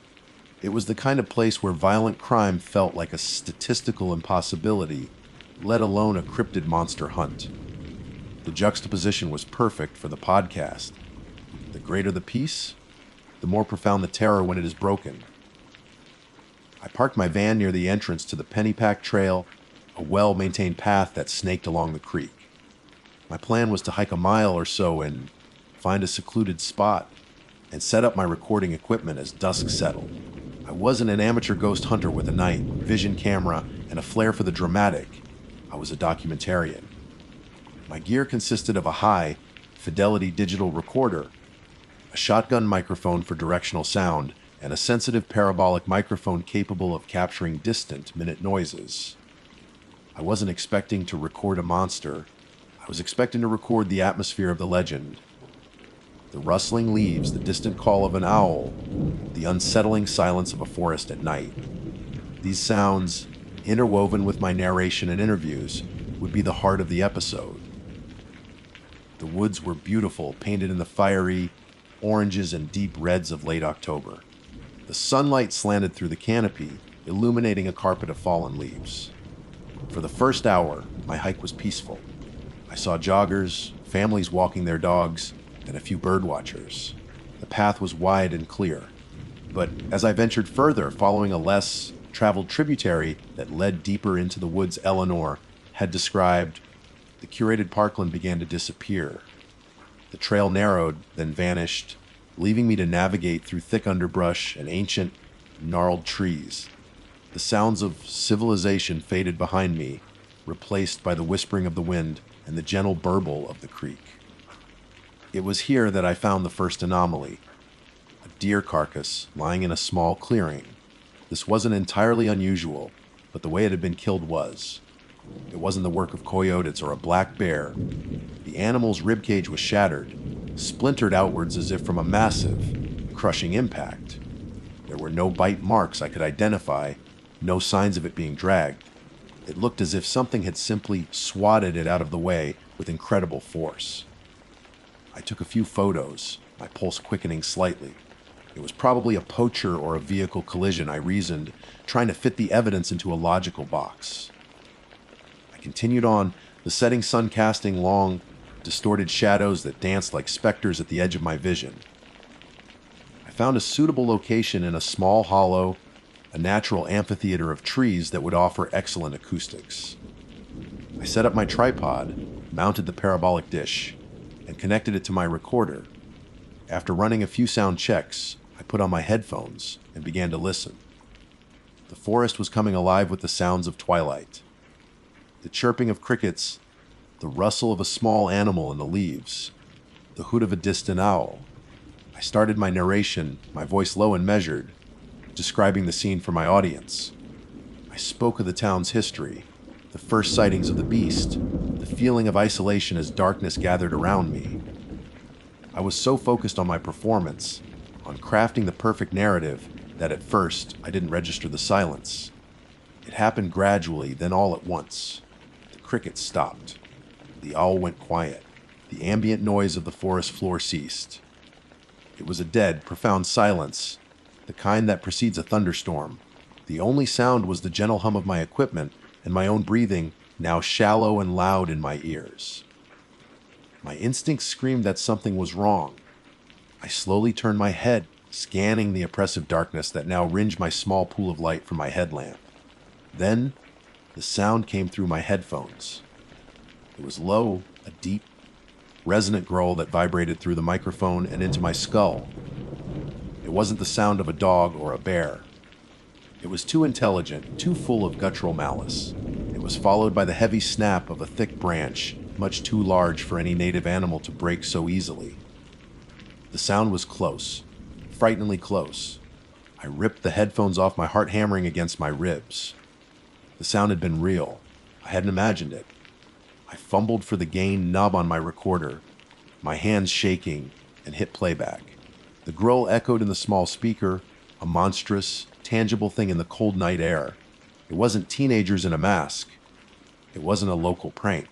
What I recorded wasn't human, and it was out there in the woods with me. Panic is a cold, sharp thing. It bypassed all my rational thought, all my training as a calm documentarian, and seized my nervous system with an icy grip. For a long moment, I was paralyzed in the hollow, the monstrous growl from my recorder's tiny speaker seeming to hang in the dead, still air. The silence that followed was even more terrifying. The forest was holding its breath, and I was at the center of its attention. My first coherent thought was of the equipment. It was expensive, my livelihood, but in that instant, it was also an anchor threatening to drown me. My hands, slick with a cold sweat, fumbled with the clips and latches of my gear. The methodical process of packing up, usually a soothing ritual, became a frantic, clumsy scramble. The parabolic dish, the tripod, the delicate microphones. They all felt like impossibly complex puzzles. Every click of a latch, every rustle of a cable, sounded like a gunshot in the oppressive quiet. I kept expecting that growl to erupt again, this time not from a speaker, but from the darkness directly behind me. Then I heard another sound. A heavy, deliberate thump. And another. It was the sound of something massive moving through the undergrowth, but it wasn't the sound of a four-legged animal. It was bipedal. The rhythm was unmistakable. Left, right, right. A weighty, measured tread that spoke of confidence and power. My blood ran cold. The legend was true in every horrifying detail. Comfortable on 2 legs or 4. Suddenly, the bipedal footsteps ceased, replaced by a much faster, heavier scrambling. The sound was lower to the ground now, the sound of a powerful quadruped closing the distance. It was hunting, and it had just switched to a faster gait. That was it. I abandoned the tripod and the parabolic dish. They were too bulky, too slow. I shoved the recorder and my most valuable microphone into my backpack, slung it over my shoulders, and ran. I didn't dare use my headlamp continuously, convinced the beam would be a beacon leading it straight to me. I flicked it on for a single, sickening second at a time, catching glimpses of a chaotic, lightless maze of trees and thorns, then plunged myself back into near total darkness. I was running blind, fueled by pure adrenaline, the branches whipping at my face and arms. Behind me, I could hear it crashing through the woods. It was impossibly fast. The sound of splintering wood and trampled brush was getting closer, a wave of destruction rolling through the forest at my heels. I threw myself into a thicket of rhododendron bushes, pulling my body into the tightest ball I could manage, my face pressed into the damp, cold earth. I held my breath, listening. The crashing stopped. I could hear its breathing. It was a low, guttural rasp, punctuated by wet, sniffing sounds as it tasted the air. It was so close I could almost feel the vibration through the ground. I risked a glance, peering through the tangle of leaves. Against the faint moonlight that pierced the canopy, I saw a silhouette. It was huge, far larger than any black bear, and it was standing on two legs again, its form a nightmarish fusion of man and wolf. The head was distinctly canine, with a long snout and pointed ears silhouetted against the sky. Its shoulders were broad and powerful, and long arms ending in what looked like claws hung at its sides. It turned its head slowly, scanning the darkness. For a heart stopping eternity, its gaze seemed to pass right over my hiding spot. Then, with a low huff, it dropped back to all fours and moved away, its heavy paws surprisingly quiet on the forest floor. I waited until the sounds had faded before I dared to move. I didn't run this time. I moved as quietly as I could, trying to put distance between myself and the creature. It was clear this wasn't just a dumb beast. It was a predator, and a patient one. It was toying with me, I realized with a fresh surge of terror. It could have caught me easily. It was letting me run. My frantic escape had disoriented me, and I was completely lost. The narrow game trails all looked the same in the dark. I pushed on, guided only by a desperate hope that I was heading back toward the main path. After what felt like hours, I stumbled out of the dense tree line, and my feet hit the flat, gravel surface of the Pennypack Trail. A wave of relief washed over me, so potent it almost brought me to my knees. The path was a lifeline, a thread of civilization in this hostile wilderness. I could see a faint, orange glow far down the trail, the streetlights near the parking area. I had a chance. I began to run, my lungs burning, my legs screaming in protest. I didn't look back. I didn't need to. I could hear it. It had emerged from the woods as well and was now pacing me, keeping just inside the tree line to my right. I could hear its heavy footfalls, a steady, relentless rhythm matching my own frantic sprint. It wasn't crashing through the brush anymore. It was running on the softer earth at the edge of the woods, a silent shadow keeping pace with its prey. The orange glow grew brighter. I could make out the shape of my van, a dark silhouette in the poorly lit lot. It was only 50 yards away. 40, 30. I fumbled in my pocket for my keys, my fingers feeling like clumsy, frozen sausages. The jingle of the keys was a pathetic sound against the creature's heavy, rhythmic pursuit. 20 yards. I aimed the key fob at the van and pressed the unlock button. The van chirped, its lights flashing once. The sound from the tree line changed. The pacing stopped and was replaced by a single, explosive burst of speed. It was coming for me. I didn't waste a second to look back. I sprinted the last few feet, yanked the driver's side door open, and threw myself inside, pulling the heavy door shut behind me. I slammed the lock button down just as a massive, heavy weight slammed into the passenger side of the van with the force of a car crash. The entire vehicle rocked violently on its suspension, and a spiderweb of cracks appeared on the passenger window. I jammed the key into the ignition, my hands shaking so badly it took 3 tries.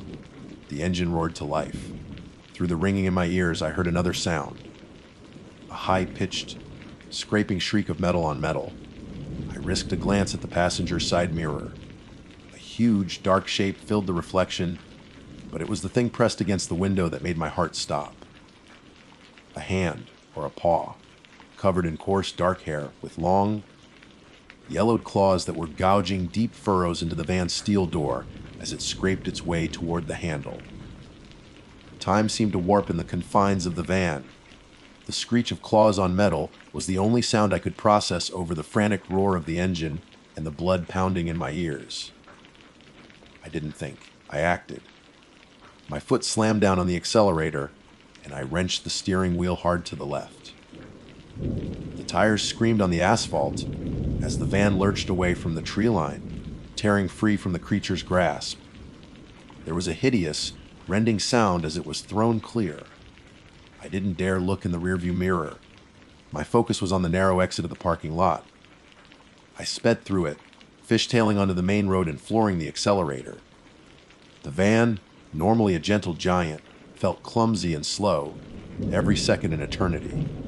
The streetlights of Bryn Athyn flickered past my window, beacons of a civilization that felt a million miles away. The manicured lawns and stately stone houses looked like a painted backdrop, a fragile facade hiding the primal nightmare I had just escaped. For at least a mile, I expected to see it again, to see that hulking form sprint out of the darkness of a side street or bound across a lawn in pursuit.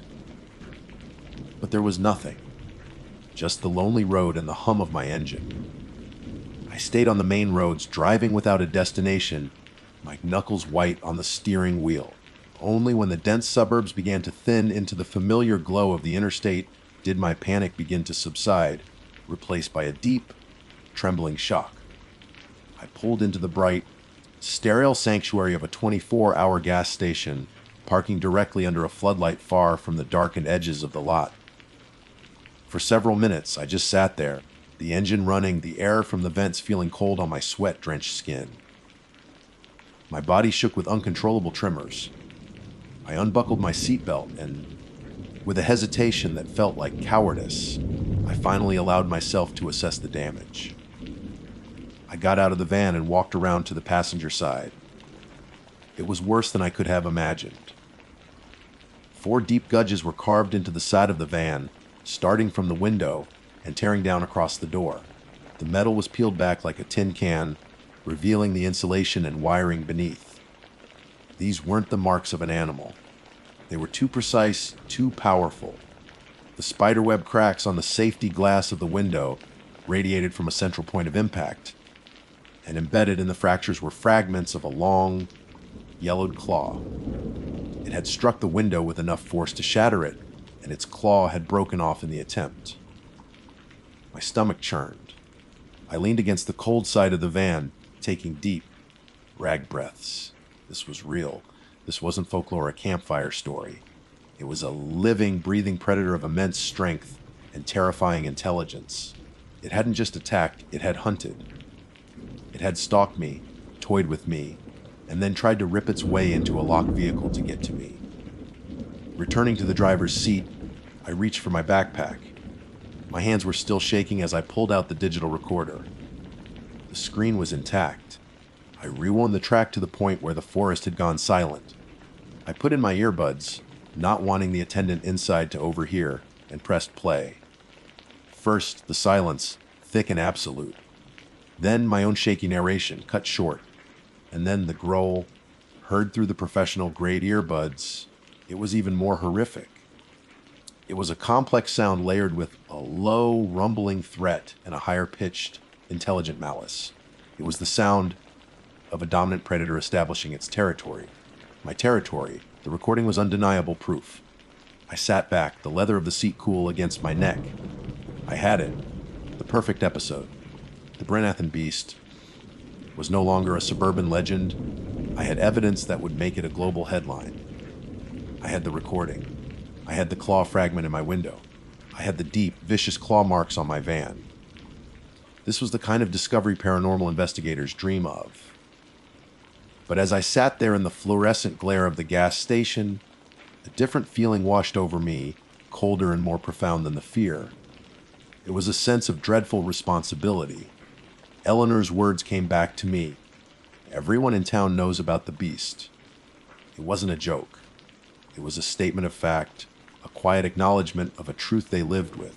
They didn't talk about it to outsiders, not because they were hiding a secret, but because they understood something I didn't.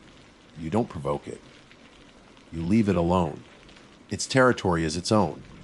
What would happen if I released this episode? A media frenzy would descend on Bryn Athyn. The woods would be flooded with thrill seekers, hunters, and researchers. The quiet understanding between the town and the creature would be shattered. How would a territorial predator of its power and intelligence react to such an invasion? People would get hurt. People would die. I had stumbled into a fragile, unspoken truce, and my podcast was a bomb that could obliterate it. My dream of hosting a successful podcast, of uncovering hidden truths, suddenly felt like a childish and reckless fantasy. I had gone looking for a monster, and I had found one. But the real horror wasn't the creature itself. It was the realization that some doors are meant to remain unopened. Some legends are not stories to be told, but warnings to be heeded. I deleted the recording. I erased every second of it, my thumb pressing down on the button until the screen confirmed its permanent removal. The next morning, I paid a mechanic in cash to replace the van door and window, telling him I'd hit a piece of rogue construction equipment. I never went back to Bryn Athyn. I never contacted Eleanor again. The Bryn Athyn Beast episode of Hometown Horrors was never produced. I told my listeners there were technical difficulties and that the lead had gone cold. It was a lie, but some truths are too dangerous to share. I don't know what that thing was, but I know it is still there, living in the deep woods that border a quiet, affluent town, and I know that it doesn't like being recorded. So if you ever find yourself in the Pennypack Woods as dusk begins to fall, and the forest suddenly goes silent around you, don't be a fool like I was. Turn around and walk away. Some things in the dark are real, and they are not looking for an audience. My name is Caius Thorne. By profession, I am a folklorist, though my specific area of academic inquiry has earned me a certain reputation among my more conservative colleagues. I specialize in cryptozoology, not the sensationalized hunt for beasts of myth, but the systematic study of anecdotal evidence and folklore surrounding creatures that exist just beyond the fringe of accepted science. My work is less about capturing a specimen and more about understanding the stories that shape a region's identity and the fears that linger in its shadowed corners. It was this pursuit that led me to Lancaster County, Pennsylvania, and the imposing cliffs of Chickee's Rock. The subject of my research was a cryptid known locally as the Owlbat Witch. The legends, dating back to the 19th century, describe a small hominid creature approximately 4 feet in height, covered in hair, and possessing a peculiar affinity for apples. Local accounts, often dismissed as campfire tales, consistently refer to them as apple snitches. They are said to inhabit the dense woodlands surrounding the rock face, making their presence known by emitting sharp, whip-cracking sounds and, most famously, by pelting intruders with apples they've purloined from local orchards. Compared to the more menacing figures in cryptozoological lore, the Muthman of West Virginia or the Jersey Devil, the Albatwitch seemed almost whimsical, a regional quirk, a meanie Sasquatch with a mischievous streak. It felt like a safe, almost charming place to conduct field work. My intention was to document the environmental sounds of the area at dusk, correlate them with historical accounts, and perhaps, if I was exceedingly fortunate, capture some tangible evidence of the creature's existence.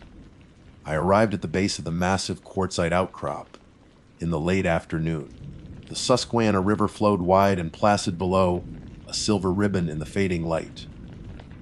The air was thick with the humid, earthy scent of the riverbank and decaying leaves. My equipment was simple, a high-fidelity audio recorder with a parabolic microphone, a thermal imaging camera, and a large picnic basket filled not with a meal for myself, but with a dozen perfect, gleaming Honeycrisp apples. My working theory was that a creature so consistently associated with apples would be unable to resist the scent of a particularly potent variety. It was bait, pure and simple. As dusk began to bleed into the sky, painting the clouds in hues of bruised purple and orange, the forest grew quiet.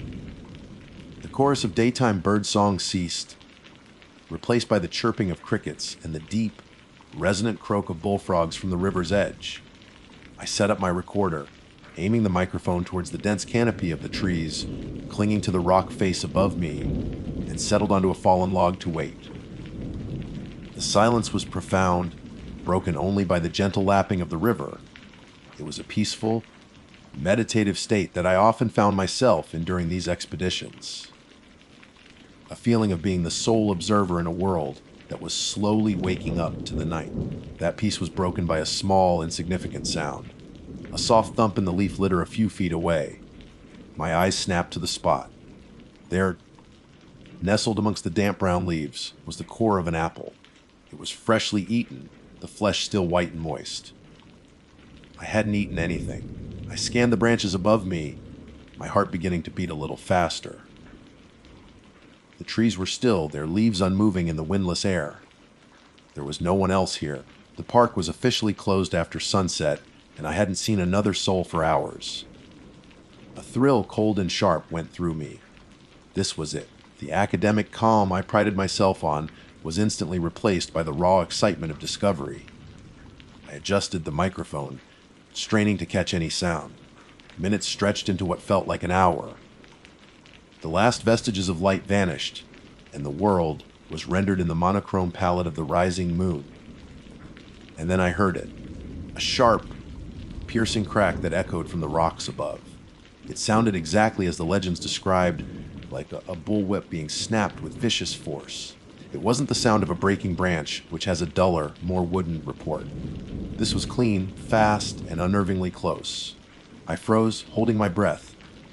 Another crack, this time to my left.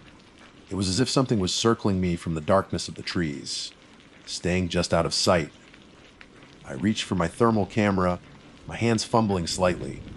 I raised it to my eye, the world shifting into a ghostly landscape of heat signatures. The trees were cool blue and purple, the river a dark, cold void. I panned the camera slowly across the woods, searching for the bright, warm signature of a living creature. Nothing. Just the lingering heat of rocks that had been in the sun all day. Then a third crack sounded directly behind me. I spun around, my boots slipping on the slick leaves. The sound was so close I felt I should have seen whatever made it. I swept the area with the thermal imager again. Still nothing. The forest was empty, silent, the feeling of being watched. However, was now immense, a physical pressure on the back of my neck. The initial excitement was beginning to soar, replaced by a growing sense of dread. This wasn't whimsical. This felt territorial. I decided to pack up.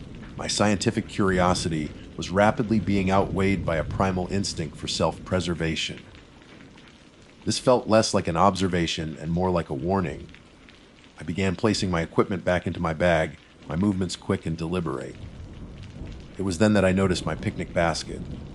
I had left it open, the red skins of the Honeycrisps gleaming in my headlamp's beam. But they were no longer nestled in their neat arrangement. One of the apples was gone, and in its place, someone or something had left a small, neatly piled mound of smooth, gray river stones. They were arranged in a perfect pyramid, a clear, deliberate construction.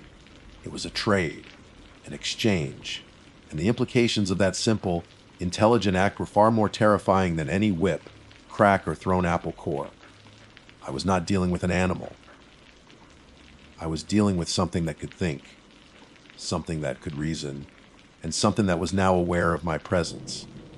And I had a sinking feeling that it was not at all pleased with its visitor. My training as a researcher warred with the primal urge to flee. For a frozen moment, the folklorist in me was captivated by the sheer impossibility of the scene a perfect, deliberate cairn of stones placed as a clear and unambiguous response to my offering. It was a data point so far outside the realm of expectation that my mind struggled to categorize it. Animals do not create geometric structures. They do not engage in barter. This was culture. This was ritual. And it was happening in a patch of darkened woods in rural Pennsylvania. I fumbled for my camera, snapping a hasty, flashlit photograph of the basket, the apples, and the chillingly precise pyramid of stones. The image would be proof, a record of the event, but it did little to quell the rising tide of panic. That panic won out. I abandoned the basket and the remaining apples, slinging my pack over my shoulder and turning my back on the bizarre tableau. The path back to the parking lot was less than a mile, a simple, well-trodden trail I had walked with ease in the daylight. Now it felt like a treacherous passage through hostile territory. Every rustle of leaves, every snap of a twig was magnified 100-fold. My headlamp cut a narrow, bouncing tunnel through the oppressive darkness, creating dancing, monstrous shadows on either side of the path. The feeling of being watched had intensified, evolving into a palpable certainty of being followed. The whip crack started again, closer this time, and with a new, aggressive cadence. They came from my left, then my right, then directly behind me, a coordinated and intelligent pattern designed to disorient and intimidate. It was a herding tactic. I wasn't just being warned off anymore, I was being driven out. I broke into a clumsy, stumbling jog, my boots catching on roots I couldn't see, my pack bouncing uncomfortably against my spine. I resisted the urge to look back, a primitive fear whispering that to acknowledge my pursuer would be to give it form, to make it real. Something hard struck the trunk of a thick oak tree just beside my head, producing a sharp thwack that made me cry out and duck instinctively. I swung my light towards the sound. It wasn't an apple. A gray river stone, identical to the ones in my basket, lay on the ground. It hadn't been lobbed in a high arc.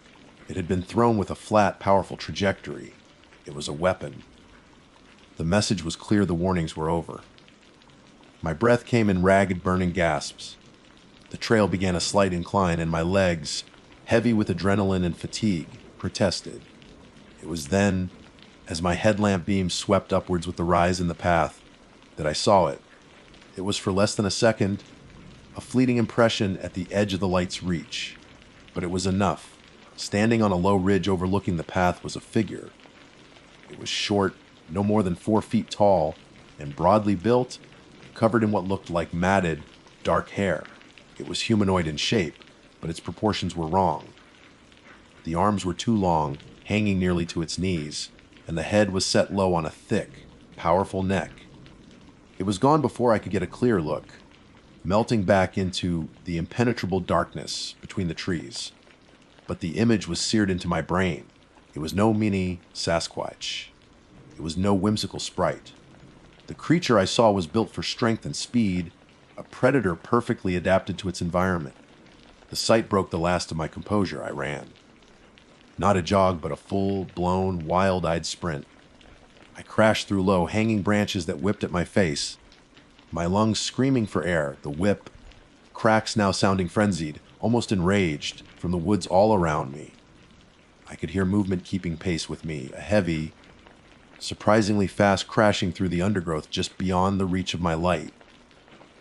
It was staying parallel to the path, flanking me, ensuring I did not deviate from the road it wanted me to take. Finally, I saw the blessed sight of moonlight glinting off, metal and glass. The parking lot. I burst from the tree line, gasping, and fumbled in my pocket for my car keys, my fingers feeling like clumsy, useless sausages. The sounds from the forest abruptly stopped. The silence that fell was, in its own way, as terrifying as the noise had been. I stood in the empty gravel lot, under the cold, indifferent light of the moon, utterly alone. The contrast was dizzying. Had it all been a hallucination? My hand closed around the key fob. I pressed the unlock button, and the comforting double chirp of my car's alarm echoed in the stillness. I practically dove into the driver's seat, slamming the door shut and mashing the lock button. For a moment, I just sat there, my forehead pressed against the cool plastic of the steering wheel, my heart hammering against my ribs like a trapped bird. I was safe. I was in a sealed metal box. It was over. I took a deep, shuddering breath and lifted my head, my eyes adjusting to the dim interior of the car. And then I saw it, sitting perfectly in the center of the passenger seat, its red skin gleaming faintly in the moonlight filtering through the windshield, was a single Honeycrisp apple, and from its side a single precise bite had been taken. All logic collapsed in that single second. A scream was trapped in my throat, a frozen shard of terror. My mind, trained to find patterns and rational explanations, spun wildly trying to solve the impossible. The car was locked. I had seen it. I had heard it. I pressed the button myself. No window was broken, no sign of forced entry, yet the apple sat there calmly, defying every rule of reality I held dear. This was no longer a threat. It was a statement, a demonstration of absolute power. The creature hadn't just followed me to the car. It could get inside whenever it wanted. My escape wasn't a function of my speed, but of its calculated mercy. I didn't dare touch the apple. I stared at it as if it were a coiled viper on the passenger seat. The bite mark. It was clean, precise. Not the tearing of an animal, but the incision of neatly arranged teeth. In a surge of pure fear, I twisted the key in the ignition. The engine roaring to life shattered the oppressive silence. I slammed my foot on the accelerator, sending gravel spraying as I launched out of that horrific parking lot. The drive back to my hotel in Lancaster was a blurry nightmare. Every time my headlights swept across the trees lining the road, I half expected to see that short, stout figure standing there watching. I glanced at the rearview mirror every few seconds, my heart pounding at shadows that danced in the darkness behind me. But there was nothing, just the empty stretch of road behind me. The feeling of being watched, however, did not fade. It clung to me like the damp smell of rotting leaves and river mud that seemed to be seeping into the car through the closed vents. About halfway back to the hotel, on a quiet stretch of country road miles from Chickies Rock, I heard it again. Crack. The sound was faint, almost lost in the rush of the wind, but it was unmistakable. It was the sound of a whip, coming from the dark cornfields to my right. I pushed harder on the gas, the car's speed climbing to 80, then 90. A horrifying thought solidified in my mind. It wasn't confined to the woods. It wasn't bound by its territory. It was following me. When I reached the hotel, I bolted through the empty lobby, ignoring the curious stare of the night clerk. I threw myself into my room and engaged every lock it had. The deadbolt, the chain. I leaned against the door, gasping, trying to calm the frantic hammering in my chest. I was finally in a secure room. 4 walls and a locked door. But the image of that apple on the car seat haunted me. Safety was an illusion. I spent the rest of the night in a frenzy of research. I moved past the common folklore, digging deeper into forgotten archives, unpublished personal accounts, and reports of strange occurrences dismissed as hoaxes. I finally found it in the journal of a Mennonite preacher from 1880. He wrote not of an apple stealing albatwitch, but of an elkdrucker, or mountain presser, a creature of the woods that would leave tokens, small stones, arranged twigs, to test those who trespassed in its domain. If the person took the token, or worse, left something of their own in exchange, the presser would see it as a contract, an agreement. It would follow them, tormenting them psychologically, driving them mad by appearing in places that should be safe. My blood ran cold. I hadn't just encountered it. I had unwittingly entered into a pact with it. My picnic basket, my apples, they were an unintentional trade. And worst of all, I had taken something of its with me. I sprinted back down to my car, parked under the dim orange glow of the hotel lot. The apple was still there, sitting on the passenger seat, but now something else was next to it. A small, dark object. I opened the door with a trembling hand. It was my audio recorder, the one I had left behind next to the basket. And on its small display screen, a message had been inscribed. Not with numbers or letters, but with deep scratches carved into the plastic. A simple stick figure drawing of a branch, and next to it a crude circle, an apple. This was 3 weeks ago.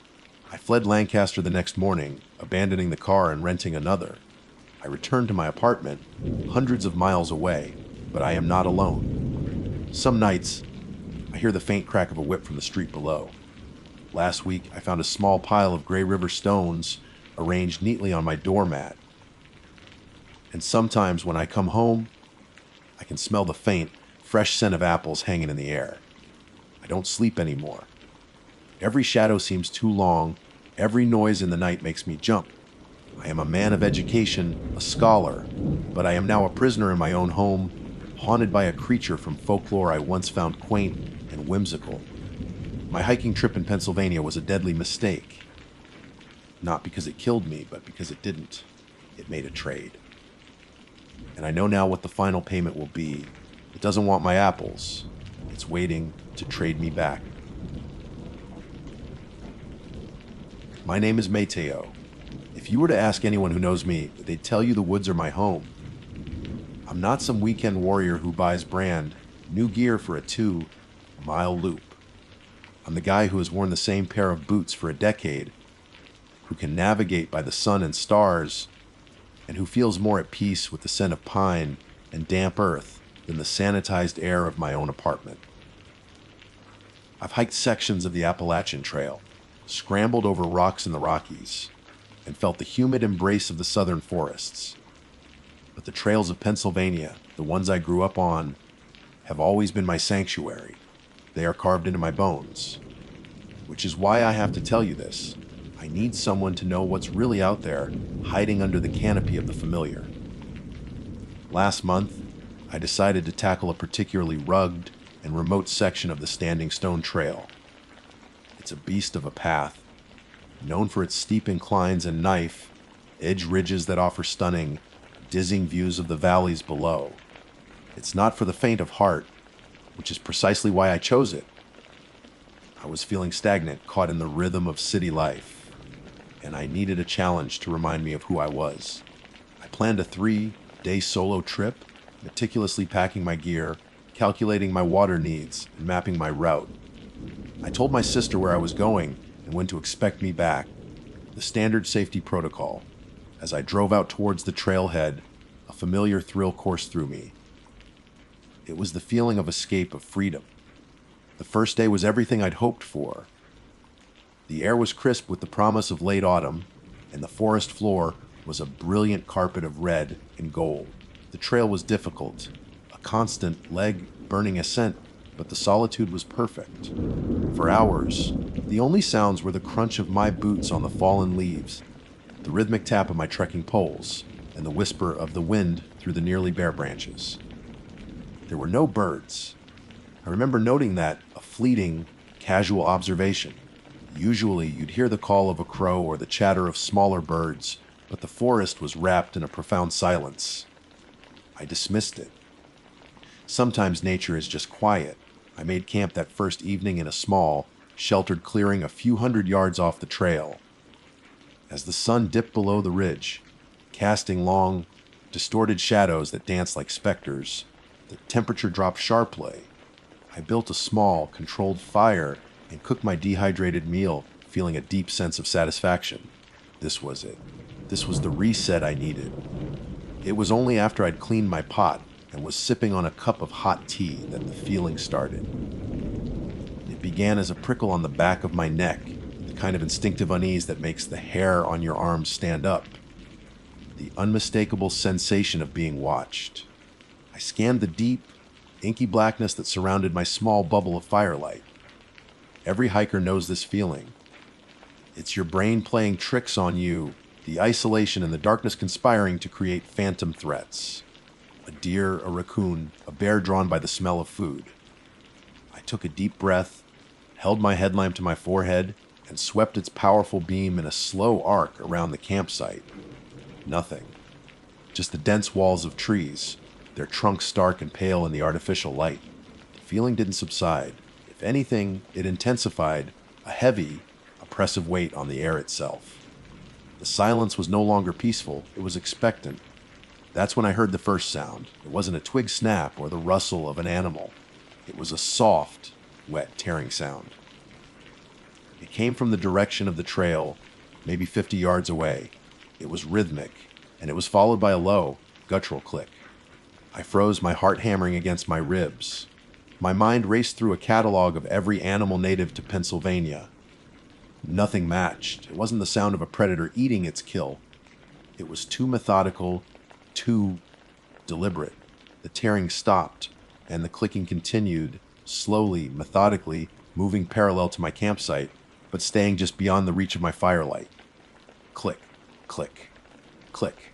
I grabbed my camp knife, its weight feeling pathetic and useless in my trembling hand. "Who's there?" I called out, my voice sounding thin and weak. The clicking stopped.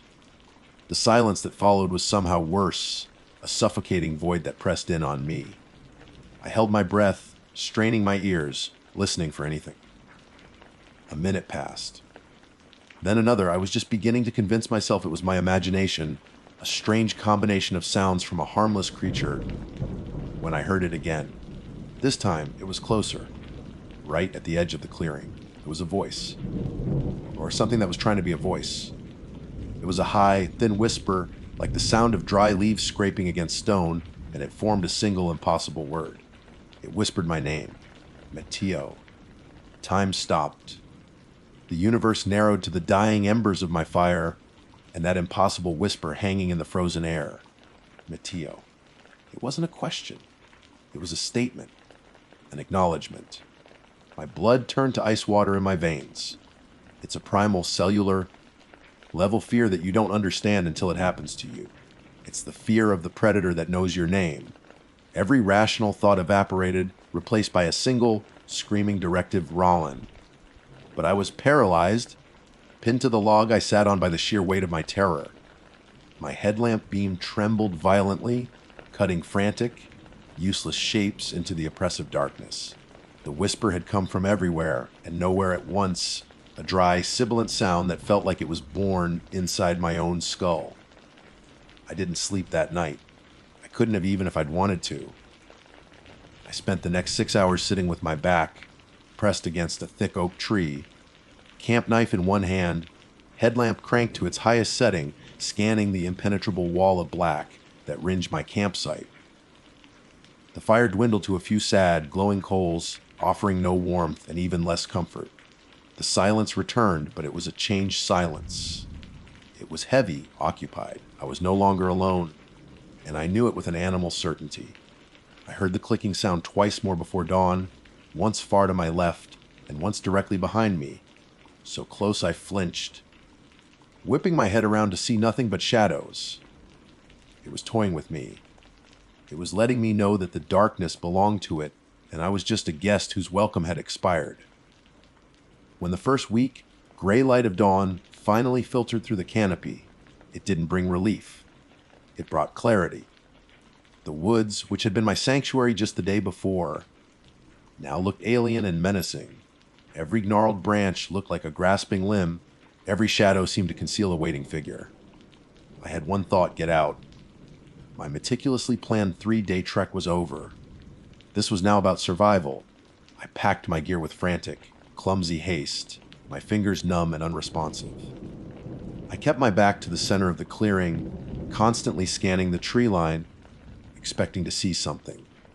I didn't know what, and that was the worst part. Before I left, a morbid and perhaps foolish curiosity compelled me. I had to see the spot where I'd first heard the tearing sound. Following the direction from my memory, I moved cautiously toward the trail.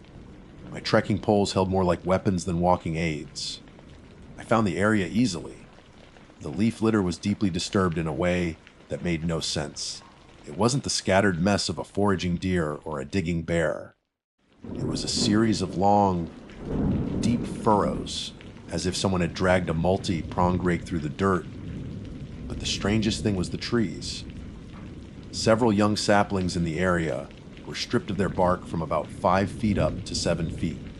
The wood underneath was raw and exposed, and it was covered in a thick, sticky, dark substance that smelled faintly of iron and decay. It wasn't sap. I touched the edge of it with the tip of my pole. It was viscous, like old engine oil mixed with tar. This was no animal. This was a signpost, a territorial marking. My retreat was not a hike. It was a forced march. I abandoned the idea of following the trail back, possessed by the irrational fear that my stalker would know my route. Instead, I decided to bushwhack, heading directly south, hoping to intersect with an old logging road marked on my map. It was a stupid decision, born of panic. The terrain was brutal, a tangled mess of thorny bushes and steep, leaf-slicked ravines. Every few minutes, I would stop, listening, my heart pounding in my ears. The silence was absolute. No birds, no squirrels, just the sound of my own ragged breathing. Hours passed. The sun was high in the sky, but its light seemed thin and sterile, offering no warmth. The feeling of being watched never left me.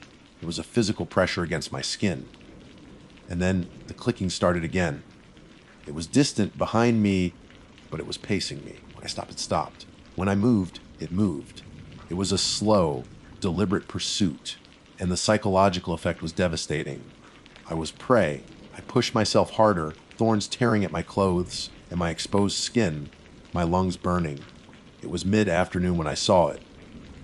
I was scrambling down a steep embankment, using tree trunks to steady myself when I glanced across the ravine. For a split second, through a gap in the trees, I saw movement. It wasn't a deer, it wasn't a bear, it wasn't human. It was long and impossibly thin, its limbs moving with a fluid, unnatural grace. Its color was the deep, wet-looking brown of rotting leaves, allowing it to blend almost perfectly with the forest. It was moving upright, its form vaguely humanoid, but stretched, distorted, like a reflection in a warped mirror. It was gone as quickly as it appeared, melting back into the trees. But I had seen it. It was real. Panic finally shattered my control. I half ran. I fell the rest of the way down the ravine, splashing through the shallow creek at the bottom and scrambling up the other side. I didn't look back.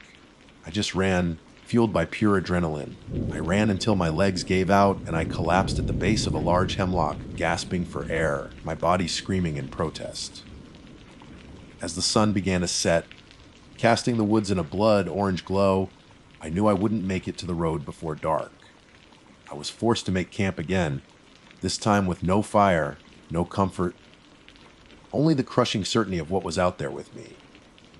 As I zipped myself into my sleeping bag inside my tiny tent, I heard a new sound, carried on the evening breeze.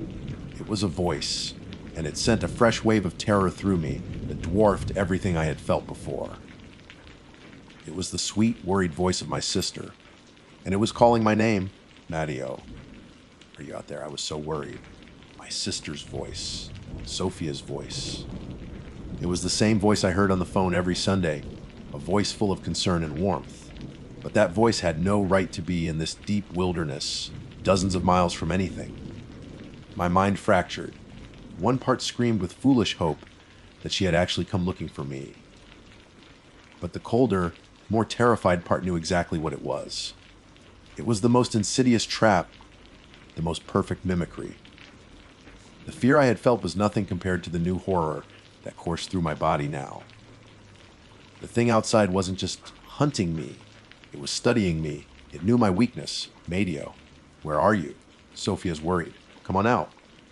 The voice came again, closer this time, right at the edge of the clearing by my camp. I curled into a ball in my sleeping bag, shaking uncontrollably. I pressed my hand to my mouth to stifle a sob, hot tears streaming down my face. All I could do was lie still in my nylon tomb and pray. The voice continued to call my name, circling the tent. Sometimes it sounded urgent, sometimes pleading. And most terrifyingly, sometimes it would fall silent for long minutes, leaving me in a tense, expectant quiet, before returning with the familiar, soft click from the opposite direction of Sophia's voice. There were more than one. I didn't sleep a second that second night. I lay rigid, listening to my heart pound like a war drum against the cruel calls from outside. Several times, I heard the scrape of a dry branch being dragged along the side of my tent. I clenched my jaw so hard it ached, picturing the tall, thin form I'd seen during the day standing just outside, separated from me by only a thin layer of fabric. What was it doing? What was it waiting for? The thought that it was enjoying my terror was nearly enough to drive me mad. The more perfect its imitation of my sister's voice became, the more my hatred and fear grew. This wasn't some animal hunting on instinct. This was a malevolent intelligence, savoring my torment. The first light of dawn filtering through the tent was a signal of release. I didn't hesitate. I left everything behind. My pack, my cooking gear, my sleeping bag. It was all meaningless. The only things I grabbed were my knife and the half-empty bottle of water. I ripped open the tent zipper and burst out into the cold morning. I didn't look left or right. I just ran. I ran south, toward the old logging road on my map, my last hope. I heard them chasing me immediately. There was no subtlety this time. The sounds of snapping twigs and crushed leaves were close behind me. The horrific clicking became a staccato rhythm, like demonic applause. I didn't dare look back. I knew if I saw them again, the despair would paralyze me. I ran through thorns and branches that clawed at my limbs, drawing blood. My lungs burned, but I didn't stop. I could feel death at my heels, and then I saw it, a brown dirt track cutting through the dense green forest. The logging road! A wave of relief washed over me. I pushed with a final burst of energy, launching myself out of the tree line like an arrow. I stumbled and fell onto the hard, packed earth, scrambling to my feet and looking back at the edge of the woods in terror. Everything was silent. They hadn't followed me out. They stopped right there, where their territory ended. I staggered to my feet and started running blindly down the road. I didn't know where it led, but anywhere was better than where I'd been. I'd run for about a mile before I heard one last sound from the forest. A sound that froze my blood one final time. It wasn't the clicking. It wasn't Sophia's voice. It was my own. My own voice shouting from the woods with perfect, panicked clarity. Wet. Help. It's right behind me. I screamed and ran like I've never run before. I don't know how long I ran. Time had lost all meaning. Eventually, I saw an old pickup truck parked on the side of the road, an old man picking mushrooms. I must have looked like a madman to him. Filthy, clothes in tatters, face streaked with tears and blood. He was startled, but kind enough to let me in and drive me back to civilization. I didn't tell anyone the truth. I told the police I got lost and spooked by a bear. They looked at me with pity, but accepted my story. Who would have believed the real one? I'm safe now, sitting in my bright apartment, but I never feel safe. I'm changed. A part of me is still stuck in those woods. I wake up in the middle of the night, drenched in sweat from nightmares filled with a clicking sound. I can't hike anymore. The peace I once found in the wild has been replaced by a gnawing dread. I'm writing this not for sympathy, but as a warning. There is something in the woods of Pennsylvania. Something old and intelligent and cruel.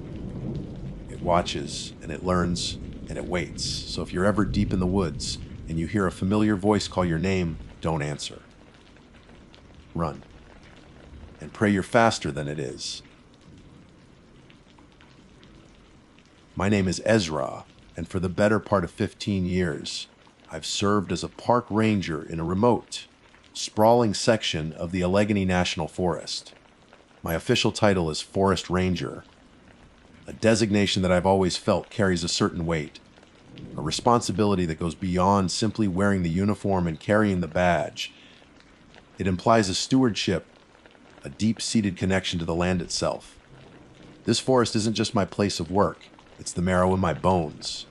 I was raised in a small town, nestled against its eastern border, and the scent of pine and damp earth is more familiar to me than any cologne.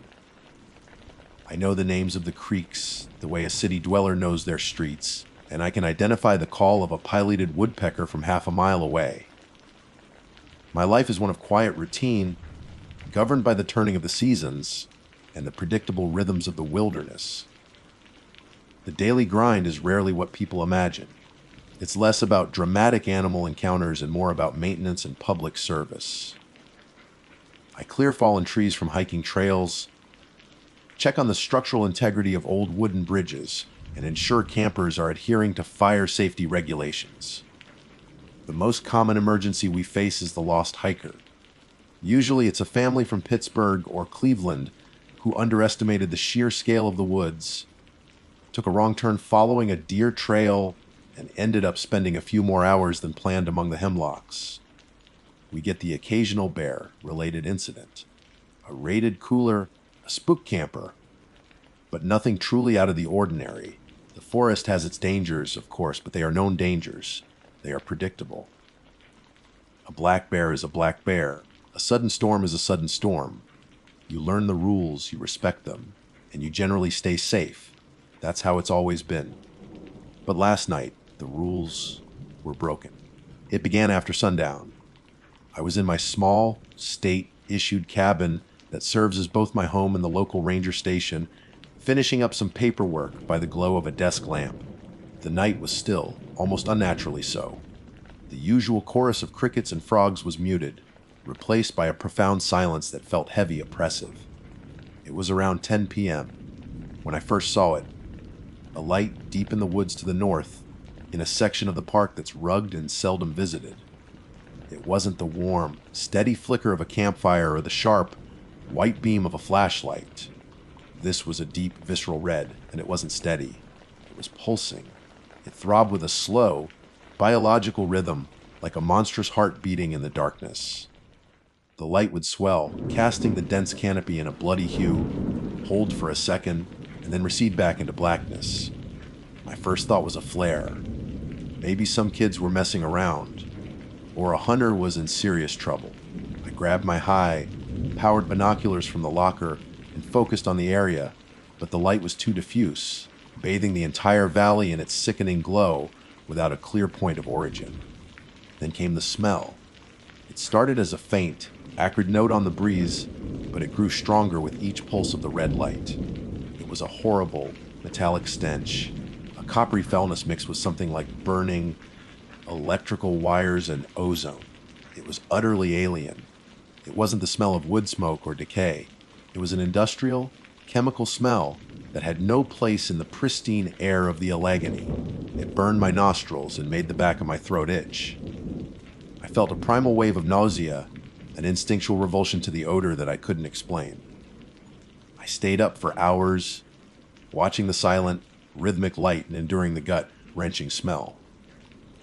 Every instinct in my ranger's brain screamed at me to go and investigate, but another, deeper instinct, one I hadn't felt since I was a child afraid of the monster under my bed, kept me locked inside. The forest, my home, felt alien and threatening. The familiar shapes of the trees against the night sky looked like skeletal fingers reaching for my cabin. The silence between the pulses of light was no longer peaceful. It was expectant. Sleep was impossible. When dawn finally broke, painting the sky in soft shades of gray and pink, the red light was gone. The foul smell had dissipated, leaving only the clean, familiar scent of dew on pine needles. For a moment, in the safety of the morning light, I almost convinced myself I had imagined it. A strange dream, perhaps brought on by bad food or exhaustion. But I knew better. After a strong cup of black coffee, I geared up. I packed my standard day pack, water, first aid kit, compass, satellite phone, and clipped my service pistol to my belt. I told myself it was for bears, but I knew I was lying. I drove my truck as far as the old logging road would allow and then set off on foot, heading toward the area where I'd seen the light. The forest was still too quiet. There were no birds singing their morning songs, no squirrels chattering in the branches. The air was thick with a tense stillness. It took me nearly 2 hours of hard hiking to reach the clearing. It wasn't a natural clearing. It was a perfect circle, about 50 feet in diameter, where the ground was scorched black. The earth was sterile and glassy in places, as if subjected to an intense, searing heat that had vaporized every blade of grass, every living root. In the center of the charred circle were 3 deep, gnarled impressions punched into the soil. They were not footprints. They were jagged, triangular holes, each about 2 feet deep, arranged in a wide, unnatural tripod. The earth around their edges was compressed and twisted. I knelt down, my heart pounding in my chest. No vehicle could have made these marks. No animal I've ever known could have left this sign. As I stared at the impossible scene, a half-forgotten memory surfaced from my childhood. My grandfather sitting on his porch, telling me and my cousins stories to keep us out of the deep woods. He'd spoken of old tales from down in West Virginia, tales of a creature that fell from the sky in a ball of fire. A thing that was 10 feet tall, with a dark, pleated body and a head shaped like the ace of spades. A monster with glowing, orange-red eyes that would haunt your dreams. They called it the Flatwoods Monster. I'd always dismissed it as a boogeyman story, a piece of rural folklore to scare children. But as I stood there, in the dead silence of the scorched clearing, smelling the faint, lingering trace of burnt metal, and looking at those 3 impossible holes in the ground, I wasn't so sure anymore. I wasn't sure what visited my forest last night, but I was terrifyingly certain it wasn't from around here. I remained kneeling in the center of that unnatural clearing for a long time, the silence of the woods pressing in on me. The logical part of my brain, the part trained over 15 years to assess, analyze, and report, was screaming at me to take soil samples, to photograph the impressions from multiple angles, to document every scorched blade of grass. But the more ancient part of my mind, the part that understood fear on a genetic level, was telling me to run, to get out of that dead, sterile circle and not look back. It took every ounce of my professional discipline to force myself to my feet and pull out the satellite phone. My hands were shaking so badly I nearly dropped it. My supervisor, a man named Miller who works out of a comfortable office in Harrisburg, answered on the 3rd ring. His voice was exactly as I expected, bored, bureaucratic, and 100 miles away from the reality of my situation. Ezra, what's up? Don't tell me the Boy Scouts set the latrine on fire again. I tried to keep my voice steady, to sound like the calm, capable ranger he knew me to be. Miller, I'm in the northern sector, grid 9. I'm at the site of that light I called about last night. Light? Oh, right, the pulsing red thing. You figure out what it was. Kids with laser pointers. No, sir. It's something else. The ground is scorched in a perfect 50-foot circle. Everything is dead. And there are 3 large impressions in the center, like some kind of massive tripod landed here. I paused, taking a breath. The air still stinks of ozone and burnt metal. There was a long silence on the other end of the line. I could picture him perfectly, leaning back in his ergonomic chair, pinching the bridge of his nose. A tripod, Ezra. What are you talking about? Like a camera tripod? No, sir. Like a landing gear. The holes are deep, twisted. Nothing I've ever seen could have made them. Listen, Miller said, his tone shifting from boredom to paternalistic annoyance. It was probably a dry lightning strike. They can superheat the ground because weird magnetic effects. The smell could be from a mineral deposit that got cooked. The tripod marks. Probably just the way the root system of an old growth tree burned out underground. We've seen it before. Take some pictures, write it up, and head back. Don't waste your whole day on a patch of burnt dirt. I wanted to scream at him. I wanted to tell him about the pulsing light, the unnatural silence, the sheer wrongness of the scene. I wanted to tell him about my grandfather's stories of a creature with a spade, shaped head, and glowing red eyes. But how could I? He would have ordered me to take a mandatory leave of absence and see a psychiatrist. Yes, sir. I mumbled. I'll do that. The call ended, and the silence rushed back in, now heavier with the weight of my isolation. I was on my own. I took the photos, my hands still trembling, the digital screen of my camera feeling like a flimsy shield against the oppressive reality of the clearing. I didn't take soil samples. I didn't want to touch the ground. The entire time, I felt a prickling sensation on the back of my neck. The feeling of being watched. I scanned the dense tree lines surrounding the clearing, my hand resting on the grip of my pistol. The woods were still, too still. But the silence wasn't empty. It was coiled, attentive. The hike back to my truck was the longest 2 hours of my life. Every rustle of leaves, every snap of a twig sent a jolt of adrenaline through me. I kept glancing over my shoulder, expecting to see a tall, dark shape moving between the trees. About halfway back, I heard it. A sound that didn't belong. It wasn't the footfall of a deer or a bear. It was a heavy, dragging sound followed by a faint, metallic scrape. It was moving parallel to my path, keeping pace with me from deep within the undergrowth. I stopped, drew my weapon, and called out. Who's there? This is a park ranger. Identify yourself. The only answer was the sudden cessation of the sound. The woods fell back into that expectant silence. I stood there for a full 5 minutes, heart hammering against my ribs, before I forced my legs to move again, walking faster this time, not daring to look back. When I finally reached my truck, I fumbled with the keys, my breath fogging the cold air. I threw my pack onto the passenger seat and slammed the door, locking it immediately. I didn't feel safe until I was miles down the logging road, the forest thinning out behind me. My cabin, once a sanctuary of solitude and peace, now felt like a fragile wooden box in a sea of encroaching darkness. I did a thorough check of the exterior as soon as I got back. The doors were locked, the windows secure, everything seemed normal, and yet something was wrong. It was a feeling more than anything else, a subtle shift in the atmosphere inside. It wasn't until I was making coffee that I saw it. The screen on the small window above the kitchen sink had a tear in it.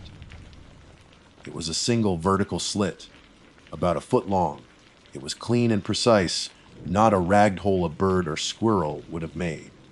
As I leaned closer, I saw a faint, oily residue along the edges of the tear, and with it, the faintest trace of that same horrible, metallic stench from the night before.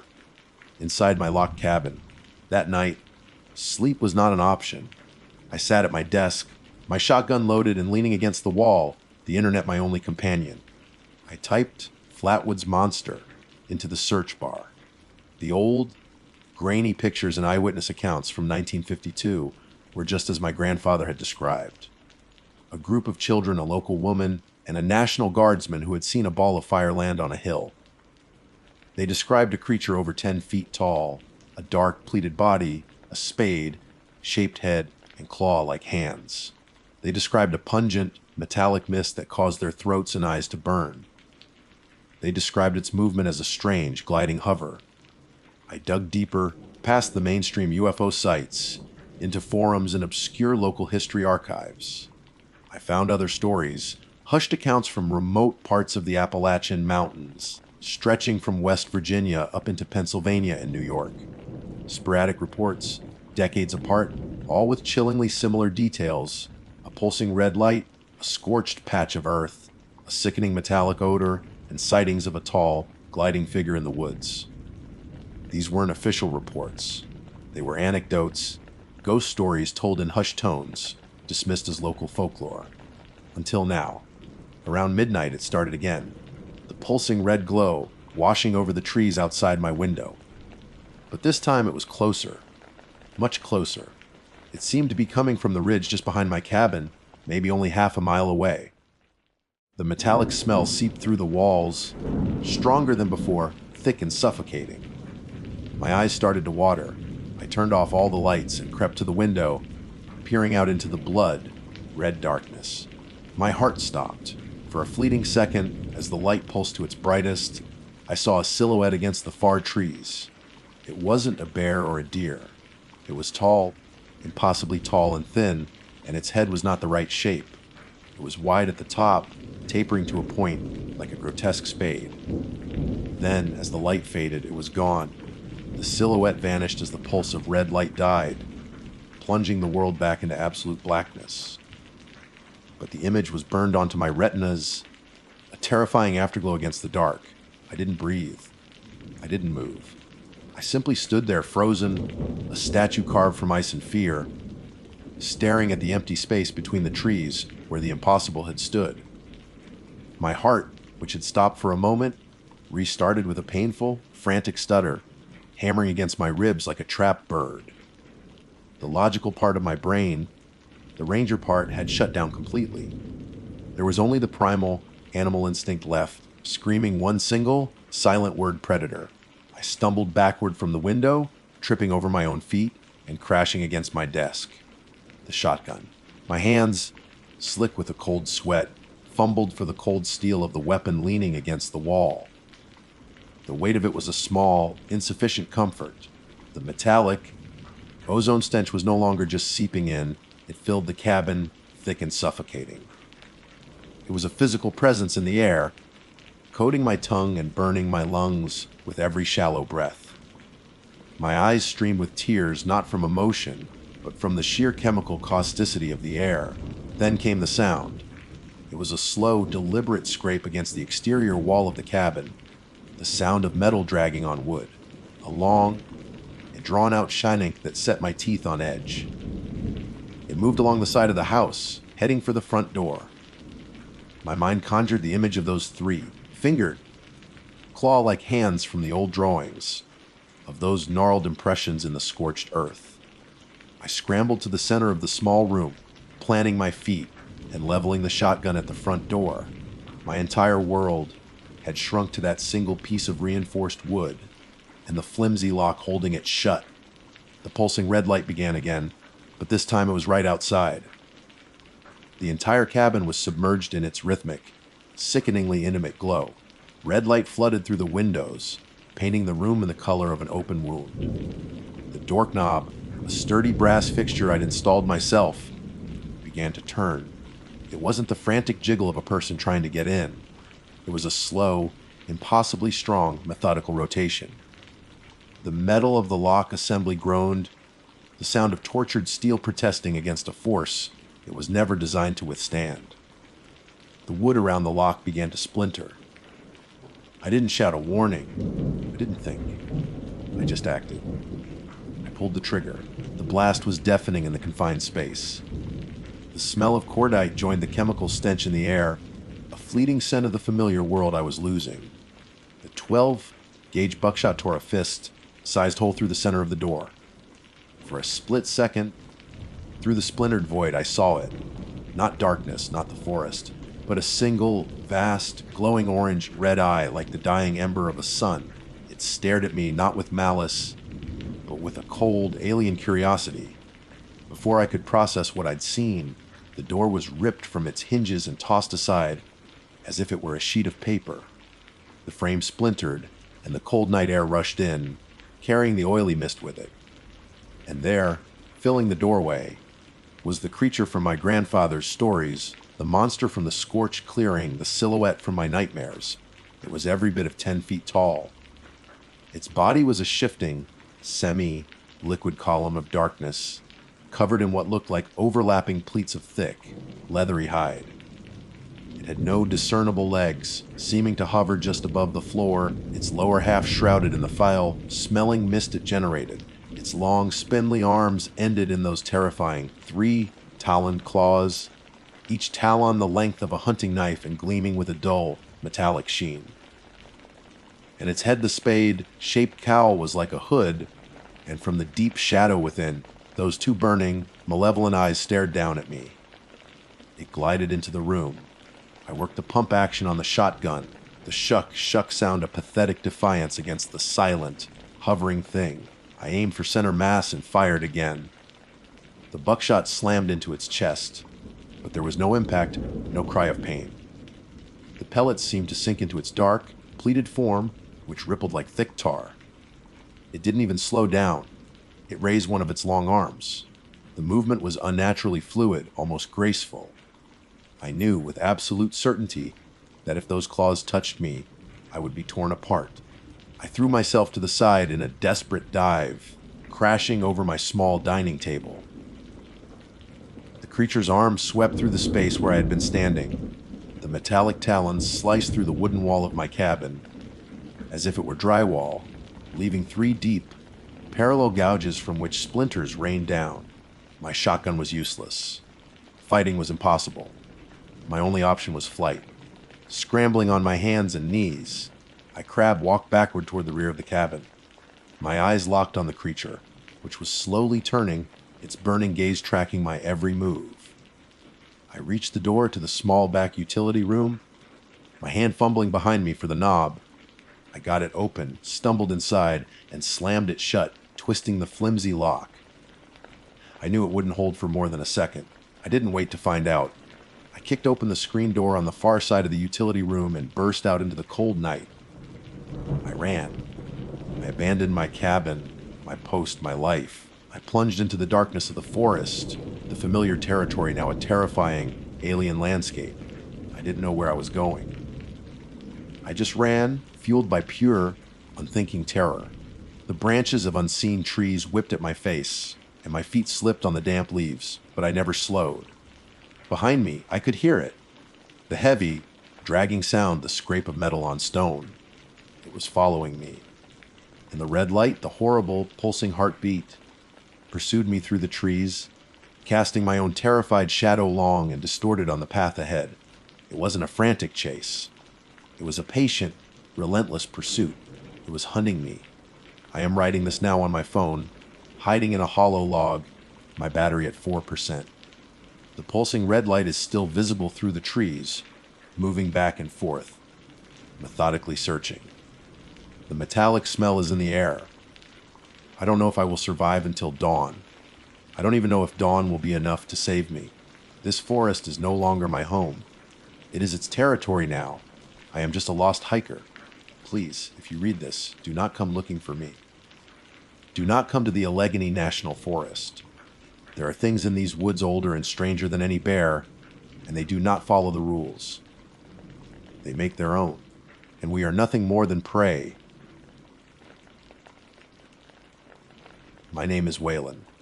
It's not a name you hear often, a relic from a more stoic branch of my family tree, passed down to me along with a predisposition for solitude, and, as it turns out, a cabin on the edge of the world.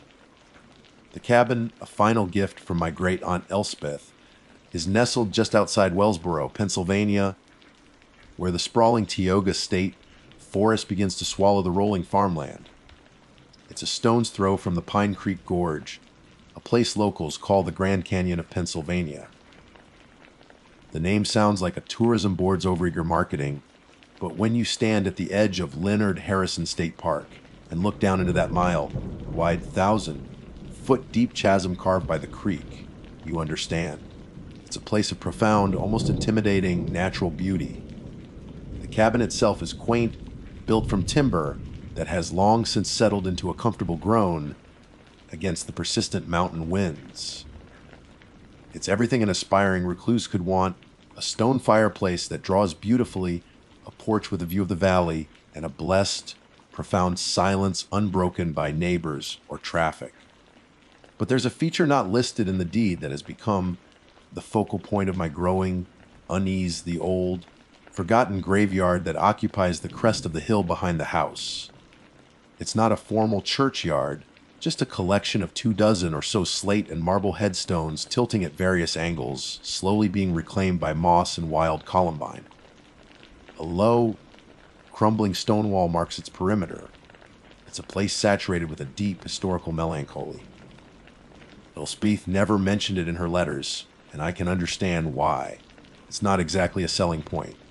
The woods press in on all sides, and the pines stand so thick and tall they seem to drink the sunlight before it can ever touch the sunken graves. Before I moved in, I did some research on the area, trying to connect with the history of my new home.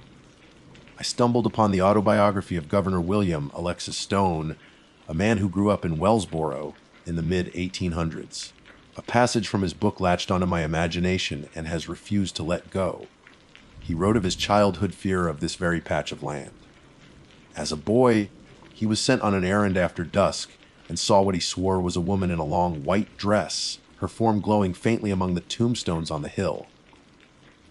Terrified, he fled. It wasn't until the next morning, when his father forced him to return in the daylight, that he discovered the source of his terror: a tall, bark, stripped hemlock stump, its pale wood catching the last vestiges of twilight.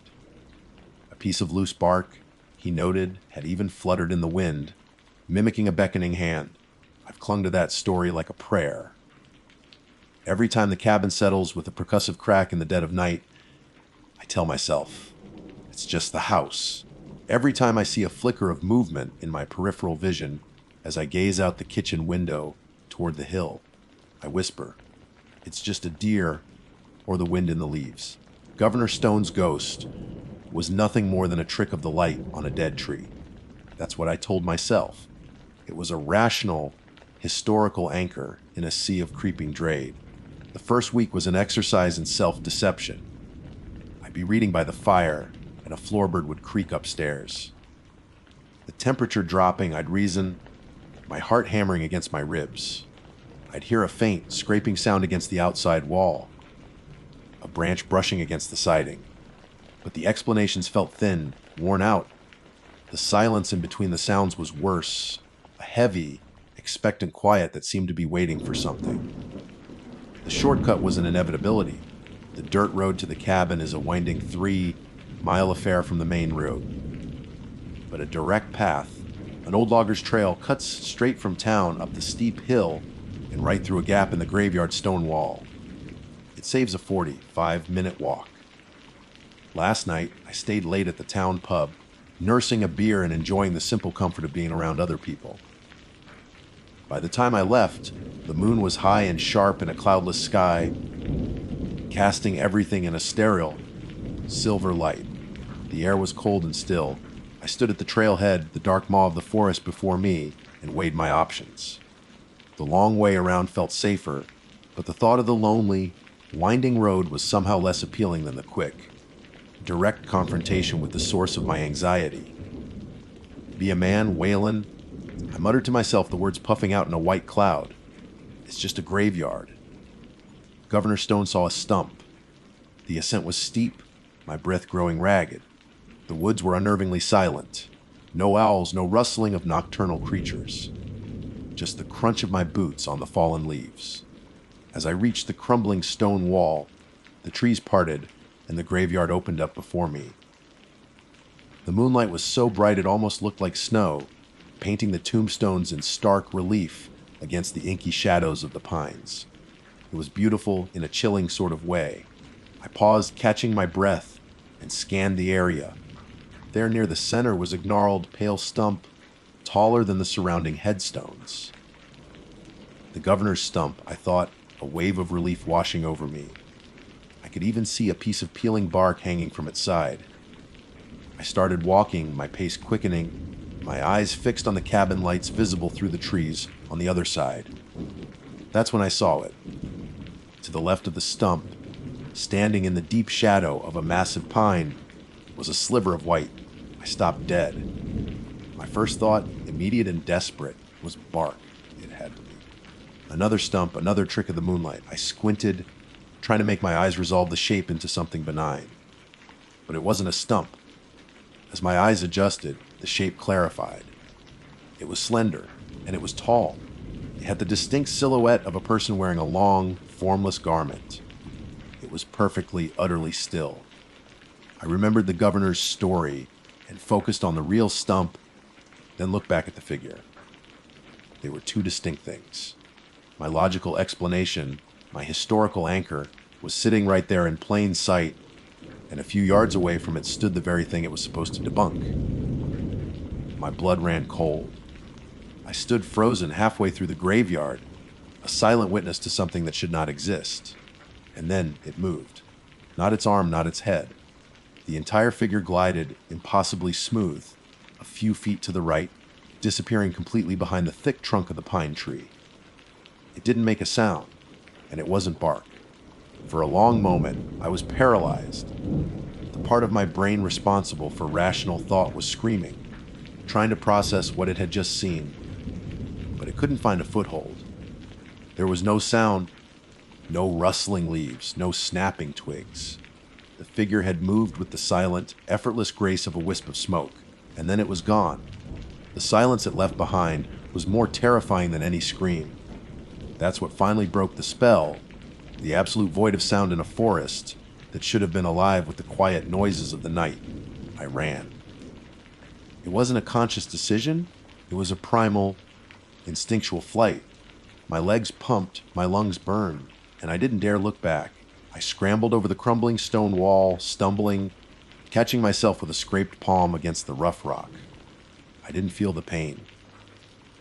My entire being was focused on one thing, the warm, yellow light of the cabin window, a beacon of sanity in a world that had suddenly tilted on its axis. I burst through the tree line, fumbled with the keys, and slammed the heavy oak door behind me, throwing the deadbolt with a loud, metallic thump. I stood with my back pressed against the door, my chest heaving, listening. The only sound was the frantic drumming of my own heart and the crackling of the embers in the fireplace. The cabin, which minutes before had felt like a lonely, creaking box, now seemed like the only fortress in the world. I rushed from window to window, pulling the curtains shut, plunging the room into a dim, fire-lit gloom. I couldn't bear the thought of seeing that pale shape looking in at me from the darkness. Sleep was out of the question. I stoked the fire until it was a roaring furnace, bathing the small living room in a flickering, nervous light. I sat in a high-backed armchair, the one my great Aunt Elspeth favored, and pulled a thick wool blanket up to my chin. I tried to reason with myself. It was a trick of the moonlight, a hallucination brought on by a couple of beers and a hyperactive imagination steeped in local ghost stories. But the image was seared into my mind, the unnatural stillness, the impossible, gliding movement. It felt real. The night crawled by at a glacial pace. Every familiar sound of the old cabin became a source of terror. A groan from the floorboards upstairs was no longer the house settling, it was a footstep. The wind whistling in the eaves became a thin, mournful cry. Around what must have been 3 a.m, I heard a new sound. A soft, rhythmic scratching against the back wall of the cabin, the wall that faced the graveyard. Scritch, scritch. A tree branch, I told myself, my voice a dry whisper in the silent room. It's just a branch scraping against the siding in the wind. But there was no wind. The air outside was perfectly still. I had felt it on my face just before I had started up the trail. The sound was deliberate. It had a texture, a cadence that was not random or natural. It was the sound of a fingernail, or something like a fingernail, being dragged slowly and deliberately across the wooden planks. I sat frozen, every muscle tensed, listening to that sound for what felt like an eternity. Then, as suddenly as it began, it stopped. The silence that followed was heavy, watchful. I didn't move from the chair until the first, pale fingers of dawn began to probe through the edges of the curtains. Daylight brought with it a fragile sense of courage. The horrors of the night seemed less potent in the bright, clinical light of morning. The world felt solid and rational again. I felt foolish, huddled under a blanket, terrified of a noise. It had to be a branch. The figure had to be a trick of the light. I needed to prove it. Just like Governor Stone, I needed to face my fear in the daylight and expose it for the phantom it was. After forcing down a cup of coffee with shaking hands, I unbolted the door and stepped out into the crisp morning air. The sun was warm on my face, and a few birds were chirping tentatively in the trees. Everything looked so normal, so peaceful. I walked toward the hill, my steps hesitant at first, then more determined. I had to know. I found the gap in the stone wall and entered the graveyard. It was just as I remembered it, old, melancholic, and still. The headstones cast long, gentle shadows on the dew-covered grass. I immediately located the governor's hemlock stump, its pale wood looking benign and mundane in the sunshine. Then, I walked to the massive pine tree where the figure had vanished. My heart was pounding again, a slow, heavy drum against my ribs. I looked at the ground, I don't know what I was expecting. A footprint, a piece of torn cloth. There was nothing. The fallen pine needles lay undisturbed. There were no tracks, no sign that anyone or anything had been standing there. I felt a surge of relief mixed with frustration. Maybe it had been in my head. I took a deep breath, ready to turn and leave, to dismiss the entire episode as a waking nightmare. That's when I saw it, tucked into a crevice in the pine's rough bark. At about eye level was a small, dark object. Curiosity overriding my fear, I reached out and carefully plucked it from the tree. It was a locket. It was old, made of tarnished silver, and heart-shaped. It was cold to the touch, unnaturally so, as if it had absorbed the cold of the grave itself. It was attached to a delicate, broken chain. With trembling fingers, I worked the tiny clasp open. Inside, there were no pictures. Instead, on one side, a single word was delicately engraved in elegant script, Eleonora. On the other side was a date, October 17th, 1848. A cold dread, far deeper and more certain than the panic of the night before, settled into my bones. This was real. I wasn't losing my mind. And whatever had been in the graveyard last night had left this behind. It knew I was here. I clutched the locket in my hand, its chill seeping into my skin, chasing away the last of the morning's warmth. Eleonora. The name echoed in my mind, no longer just an inscription on tarnished metal, but an entity, a terrifying reality that was now connected to me. I wasn't just on the land of the dead. I had picked up a piece of it. I hurried back to the cabin, the fragile sense of security I'd felt earlier completely shattered. The locked door and curtained windows no longer felt like a fortress, but a trap. I placed the locket on the oak table, keeping it at arm's length, as if it were a venomous snake. The sunlight slanting through the window caught it, casting a faint silver gleam. The name and date seemed to darken, to stand out more starkly in the light. A dangerous, irresistible curiosity began to overpower my fear. I had to know who Eleonora was. I had to understand why she remained in these woods, nearly 2 centuries later. The thought of spending another night in this cabin without knowing the truth was unbearable. Wellsboro had a small historical society, housed in an old brick building that had once served as the town library. I drove into town, feeling as though I was being watched the entire way. I parked and hurried inside, a small bell tinkling softly above the door. An elderly woman sat behind a large wooden desk, looking up at me over a pair of half-moon glasses. "Good afternoon," she said. "Can I help you with something?" "Hello," I said, my voice hoarse. "I'm hoping to do some research on local family histories. Specifically, from the 1840s." She gave me a warm smile. "Certainly. We have census records, church ledgers, old town documents. Do you have a name you're looking for?"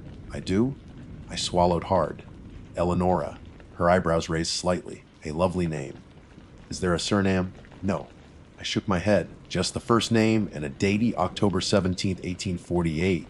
Her expression shifted slightly, the smile fading as her interest was piqued. "That date, it's quite specific. Let me see what I can find." She led me to a back room lined with floor, to ceiling shelves groaning under the weight of leather, bound books and archival boxes. The air was thick with the scent of old paper and dust.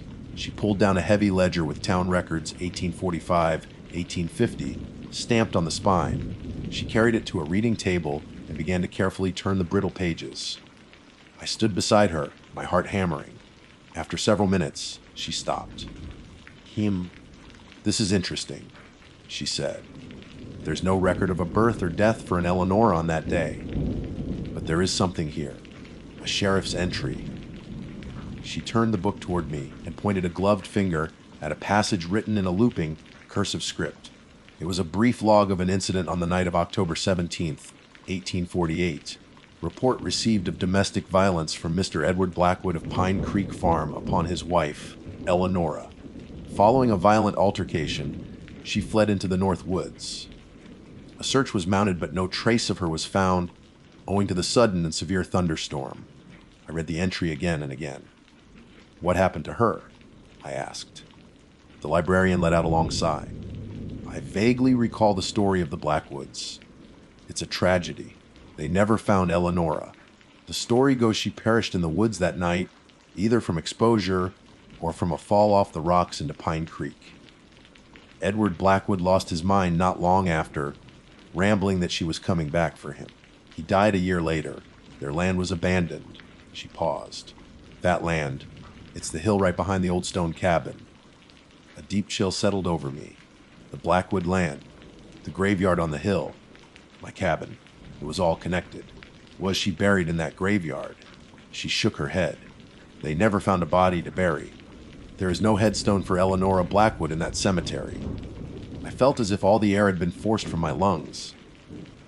A restless spirit, a body never recovered, and a locket that had been left behind, or perhaps dropped as she ran for her life. I thanked the librarian and hurried back to the cabin, my mind a whirlwind. This wasn't just a random haunting. This was the spirit of a woman who had met a horrific, lonely end in the very woods I now called home. She wasn't haunting the graveyard. She was haunting the place she died. By the time I got back to the cabin, the sun was beginning to set, painting the sky in shades of orange and purple. I went inside, locking the door out of instinct. The locket was still on the table, seeming darker now in the fading light. I thought of the scratching from the night before. It wasn't a branch. It wasn't a fingernail.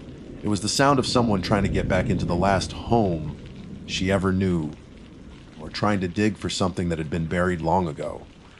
I walked to the back wall, the one facing the cemetery, and placed my hand on the cool wood. And in that moment, I heard it again. Only this time, it wasn't coming from outside. It was coming from beneath the floorboards on which I stood, a soft, desperate scratching.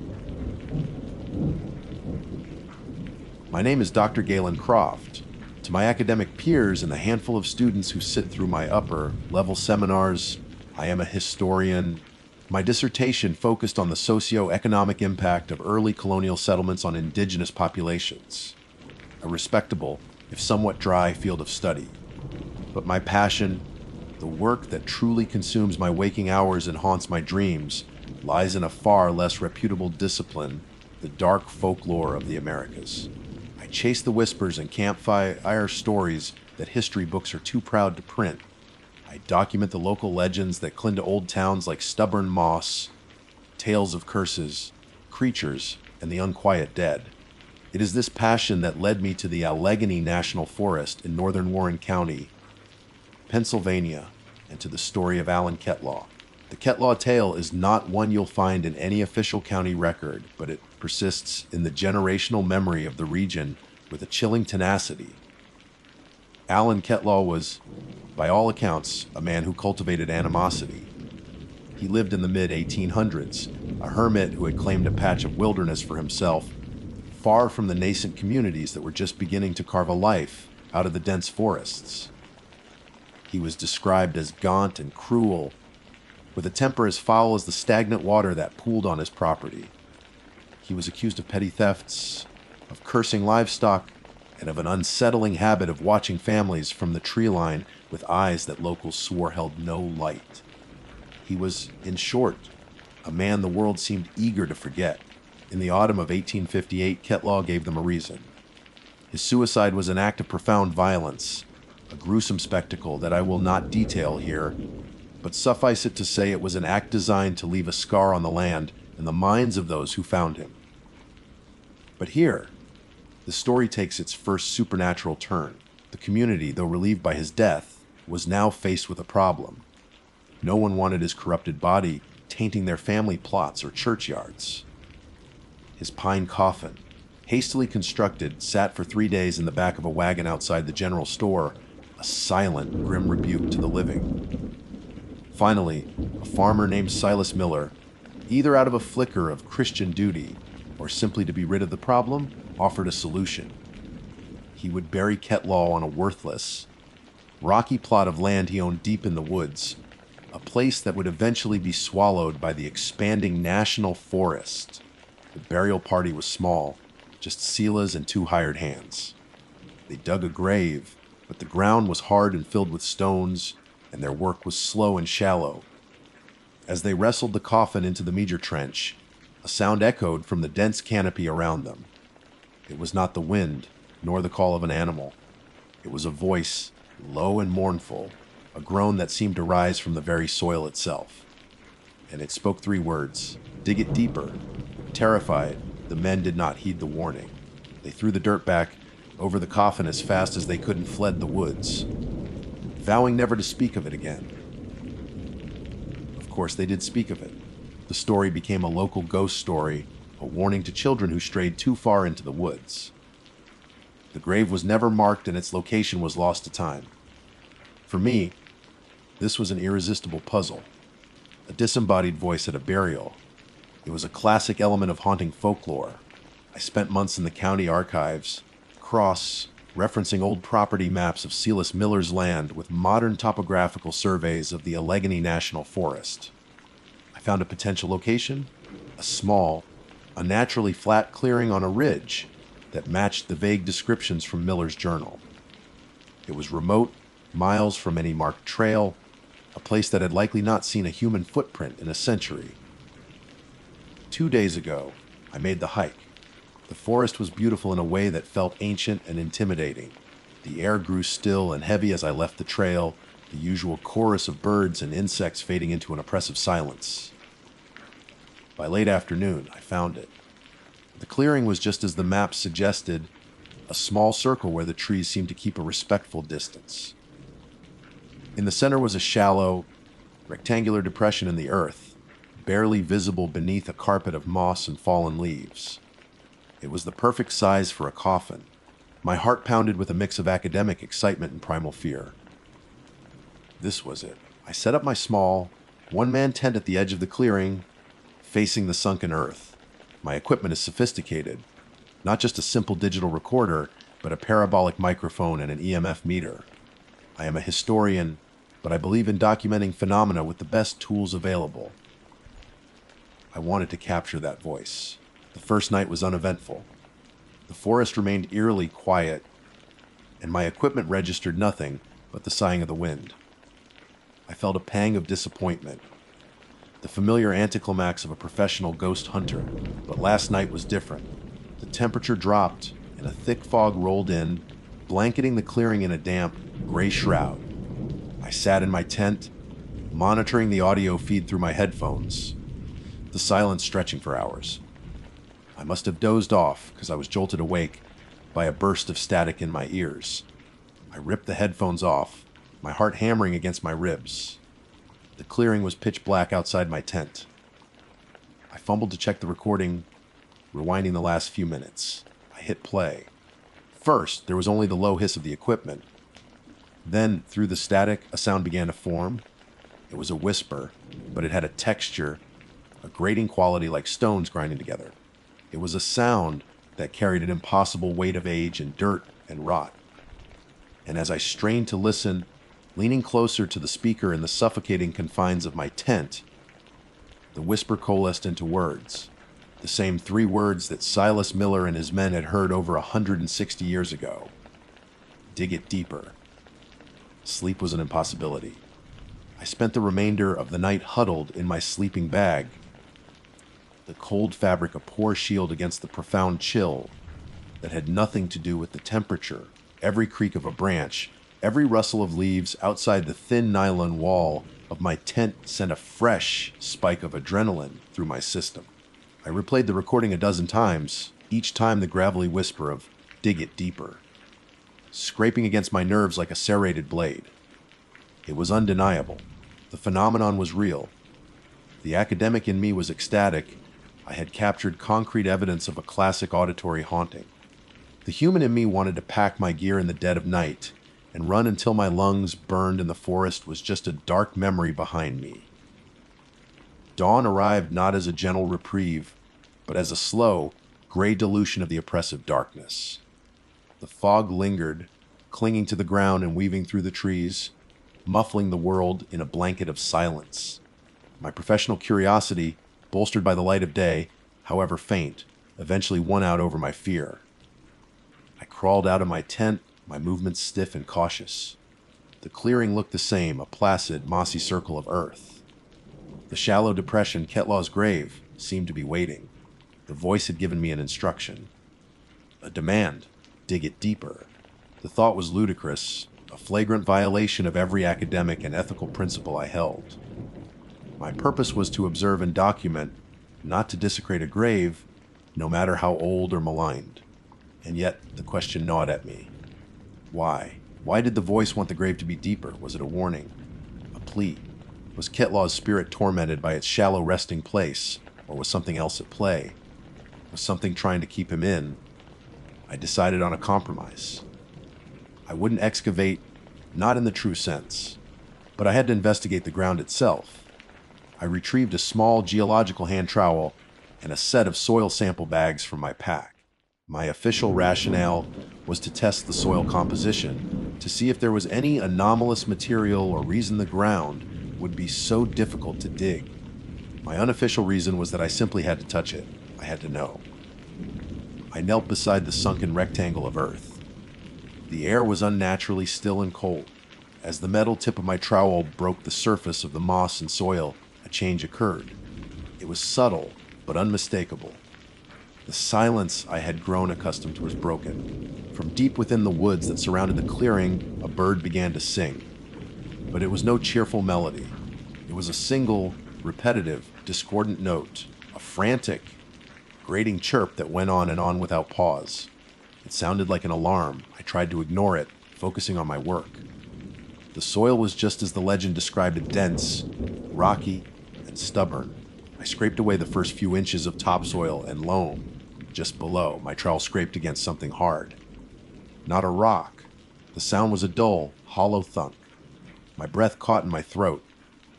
I dug carefully around the object, the bird's frantic chirping drilling into my skull. It was a section of wood, dark and rotted, but clearly part of a flat plank, the lid of the coffin. It was far, far shallower than I had imagined. Silas Miller and his men had barely bothered to cover it at all. As I exposed a larger section of the wood, a new sound joined the bird's frantic call. A low, rhythmic knocking. It was coming from the trees, moving along the perimeter of the clearing.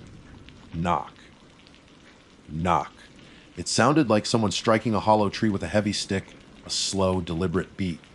One for every beat of my own terrified heart. I froze trowel in hand and scanned the fog-shrouded tree line. I saw nothing but the gray trunks of ancient trees disappearing into the mist. But I could feel it. A palpable sense of being watched, not by a single entity, but by many. The forest was no longer neutral ground. It was aware of me. It was reacting to my presence, to my transgression. The bird shrieked. The knocking continued its slow, inexorable patrol of my small sanctuary, and a new, more terrifying thought entered my mind. The voice in the recording hadn't been mournful. It had been commanding, desperate. I scrambled back from the grave, my heart hammering against my ribs. What had I done? This wasn't a simple haunting. It felt like I had tripped a silent alarm, and the guardians of this place were beginning to stir. I looked at my sophisticated equipment, my parabolic microphone, my EMF meter, and it all seemed like a collection of children's toys in the face of what I was experiencing. These were not phenomena to be measured and recorded. They were to be survived. I should have packed up then. I know I should have. But as I stood there, trembling, my eyes were drawn back to the small patch of exposed coffin lid, and I saw something that sealed my fate. Scratched into the rotting wood, clearly visible in the gray light, were marks. They weren't from my trowel. They were long, deep gouges, splintering the old wood. They looked for all the world like claw marks, but they weren't on the outside of the coffin lid. They were on the inside, and they were all pointing down. Time ceased to have meaning. My universe contracted to that single, horrifying revelation. The claw marks gouged into the coffin lid from the inside, pointing down. They weren't marks of escape. They were marks of resistance. My academic mind, trained to analyze and categorize, finally shattered, and all that remained was a vessel of pure, primal terror. Alan Ketlaw hadn't been trying to get out. He had been trying to hold on, fighting against something pulling him into the earth. The legend was wrong. The voice from the trees wasn't a spirit lamenting a shallow grave. It was a predator complaining about the effort of its meal. And I, with my trowel and my academic curiosity, had just scraped the dinner plate. The knocking intensified. K-no-K. K-no-K. K-no-ko. So it was faster now, angrier. The frantic chirping of the unseen bird became a piercing shriek that seemed to tear at the very fabric of the unnatural silence. The vibrations were no longer just in the air. I could feel them in the soles of my boots, a heavy, rhythmic pulse traveling through the soil itself, coming from the tree line and getting closer. The forest guardians weren't just stirring, they were coming. The sense of being watched multiplied, 1,000 unseen eyes fixing on me from the swirling gray fog. their collective malice a physical weight pressing down on my shoulders. Survival instinct, raw and absolute, took over. My expensive equipment, my carefully collected data, my academic reputation, all of it turned to ash in my mind. I scrambled backward, away from the violated grave, my legs tangled in the undergrowth. I didn't bother with my tent or my pack. I grabbed the small bag that held my water, a compass, and my digital recorder, the only proof of what I'd heard. And I ran. I chose a direction opposite the knocking and plunged into the fog-choked woods. The branches whipped at my face, tearing at my clothes like grasping claws. The air was thick and wet, filling my lungs with the smell of rot and cold earth. Behind me, the knocking grew louder, faster, chasing me. It was no longer coming from one direction, but from all around, a disorienting, hellish percussion that seemed to shake the trees to their roots. The forest itself was the instrument, and I was the terrified audience of one. My compass was useless. The needle spun wildly, unmoored from magnetic north, a prisoner of whatever malevolent energy permeated this place. The faint trail I had followed to get here had vanished, swallowed by the shifting fog and what felt like a conscious, deliberate rearrangement of the landscape. Trees that I should have been able to navigate around now formed impenetrable walls. Thorny vines snaked across my path, tripping me, holding me. The forest was not letting me go. Then I heard the voice again. Not from my recorder, but in my own mind, a sibilant whisper that bypassed my ears entirely. It was inside me, coiling around my thoughts like a venomous snake. Deeper. It was a sound of cavernous, ancient hunger. A promise. A root, or what I thought was a root, caught my ankle, and I went down hard. My head struck the ground, and for a moment, the world exploded into a starburst of white pain. My bag flew from my grasp, the precious recorder skittering across the mossy ground. I pushed myself up, dizzy and disoriented. The knocking had stopped. The sudden, absolute silence was more terrifying than the noise had been. It was a waiting silence, a listening silence. I crawled toward my bag, my hand sweeping across the damp forest floor. My fingers brushed against something hard and smooth. Not a rock, I recoiled, but my terrified curiosity forced me to look. Sticking out of the loam and moss was the curved, yellowed arch of a human rib bone. My eyes, now accustomed to the gloom, began to see. I hadn't just fallen. I had fallen into another grave. A shallow, unmarked depression, just like Ketlaw's. And as I looked around in dawning horror, I saw that the forest floor was littered with them. Dozens of them. This wasn't a burial ground. It was a larder. Alan Ketlaw wasn't the only one they had dragged down. I was frozen, kneeling in the grave of some long-forgotten victim, when a shape began to resolve itself out of the fog just a few feet in front of me. It was tall and unnaturally thin, a silhouette of profound darkness against the gray mist. It seemed woven from shadow, wet earth, and gnarled roots, a mockery of the human form. It had no face, no eyes, but I could feel its ancient, patient gaze on me. It was one of the guardians, one of the things that had been knocking. It did not move toward me. It simply stood there, a silent, terrifying sentinel. Then, slowly, it raised a long, stick-like arm, a limb of twisted root and black bark. It didn't point at me. It pointed back the way I had come, back toward the clearing where a shallow grave lay partially uncovered. The message was delivered without a sound, without a word, but it was as clear as a scream in my soul. My work was not finished. I had been chosen. I was not the historian here to document a legend.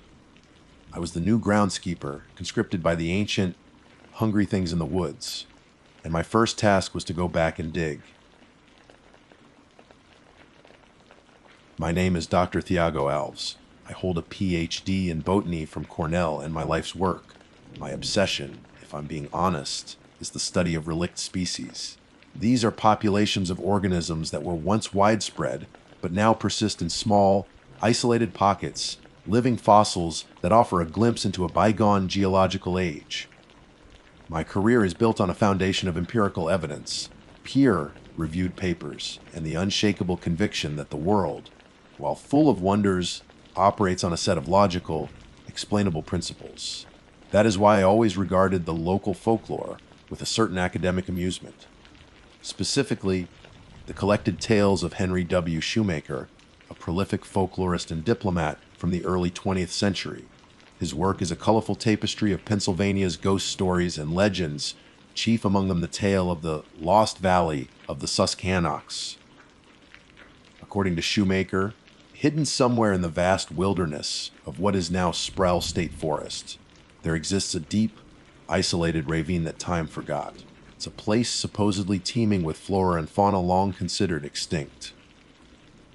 Passenger pigeons flocking in the thousands, great auks waddling along creek beds, and perhaps even the occasional shadow of a saber-toothed cat in the periphery.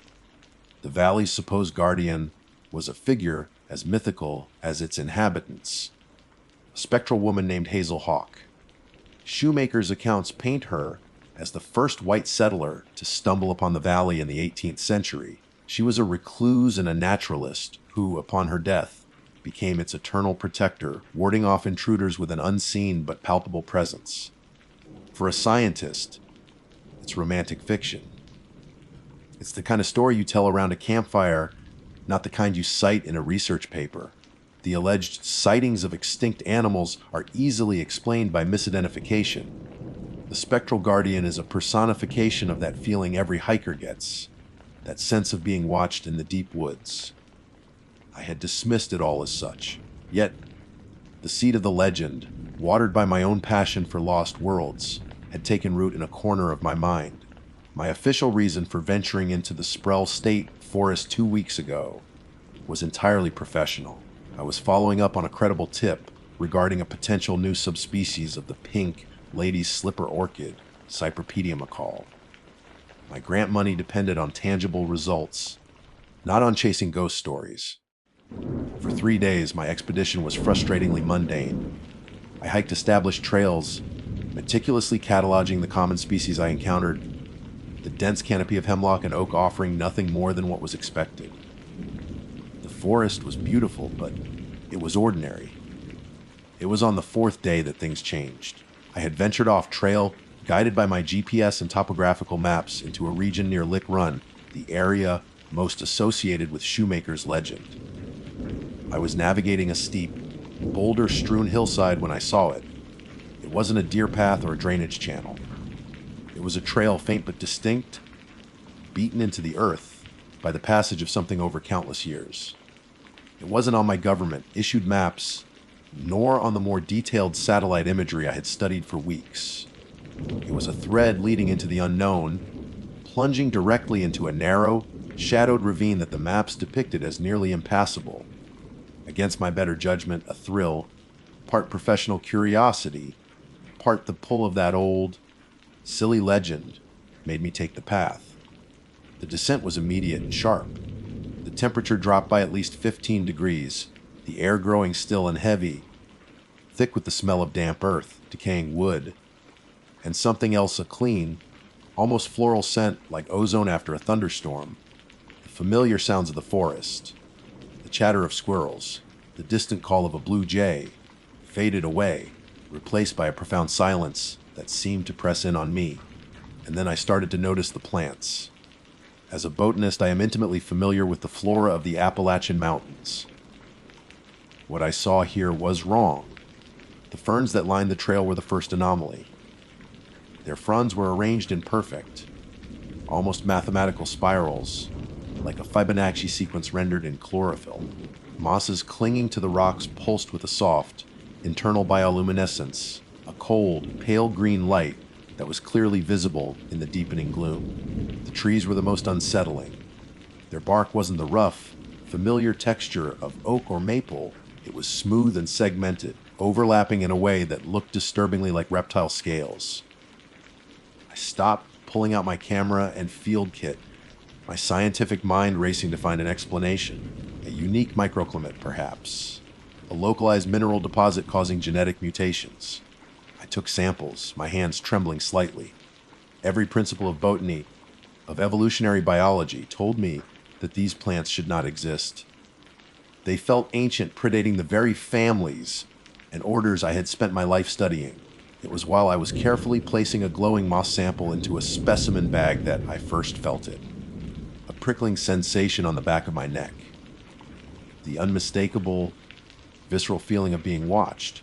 I straightened up slowly, scanning the oppressive walls of the ravine. Nothing.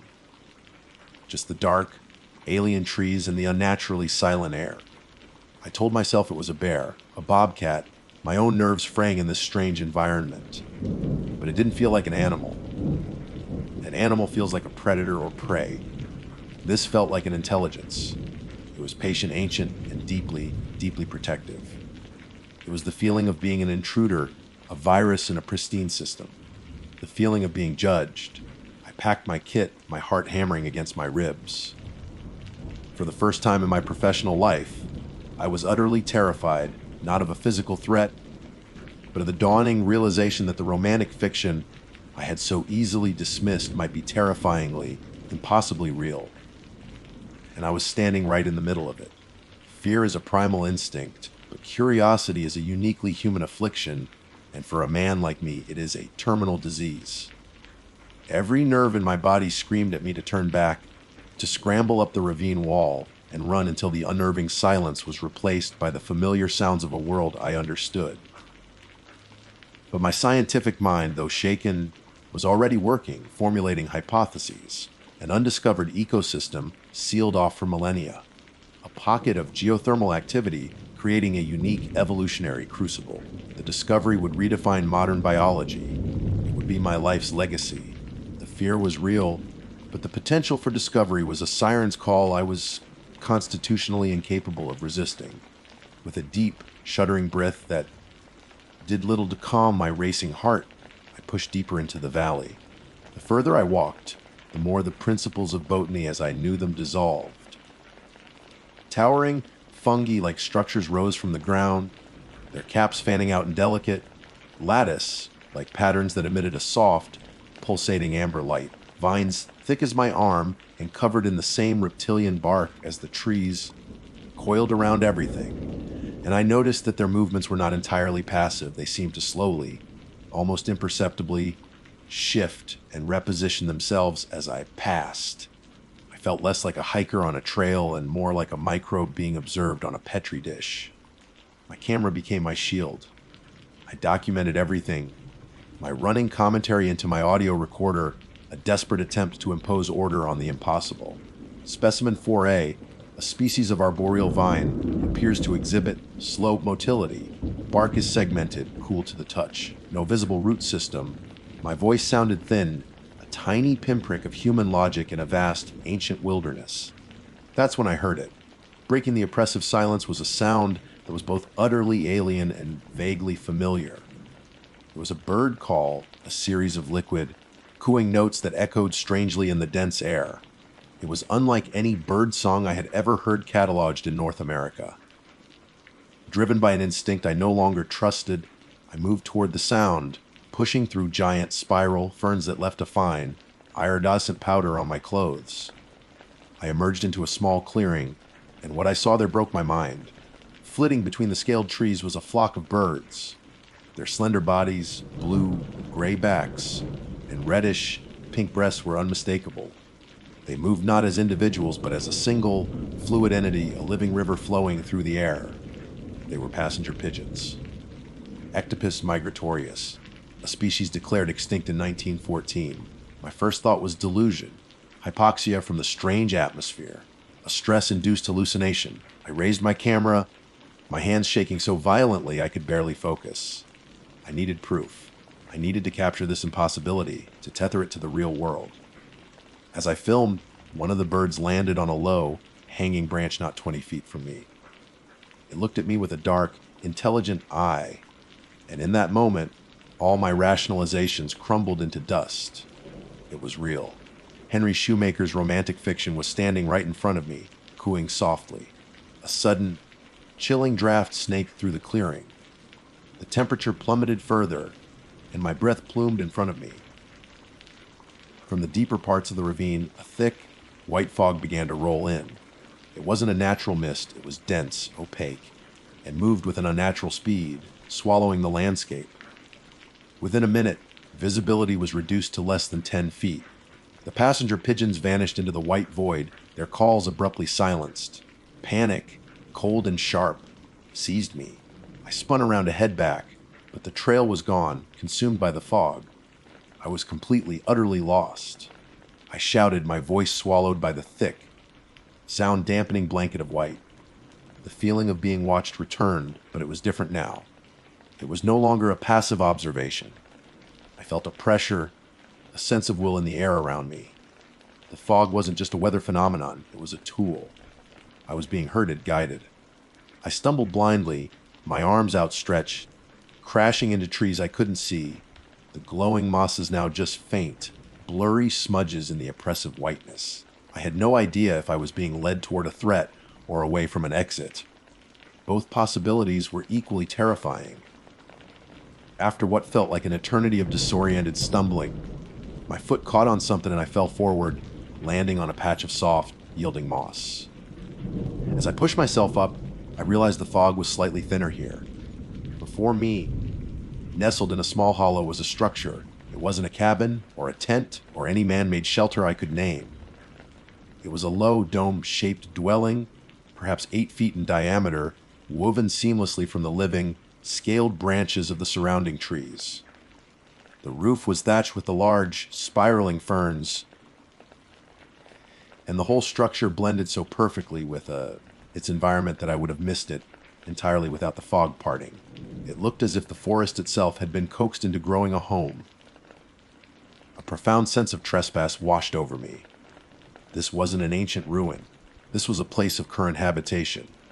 Outside the low, dark entrance, a simple, hollowed-out stone was filled with clear water. Beside it lay a handful of pale, lavender-colored berries I had never seen before. Someone, or something, lived here. My fear was now mingled with a terrifying awe. Who could survive in this place? Who could master this impossible environment? The presence I felt, the guardian of the valley, Hazel Hawk. Was it a ghost or was it a living, breathing being? Against every rational instinct, I found myself creeping forward. The need to know, to understand, eclipsed my fear. I got on my hands and knees, my heart beating a frantic rhythm against my ribs. The air grew heavy with the scent of ozone and strange, dry herbs. The feeling of being watched was now an intense, almost physical pressure, a warning scream in the back of my skull. I ignored it. I had to see. I leaned forward, peering into the deep, absolute darkness of the shelter's entrance. My eyes struggled to adjust, but I could just make out a shape on the far side. It wasn't an animal hide or a pile of leaves.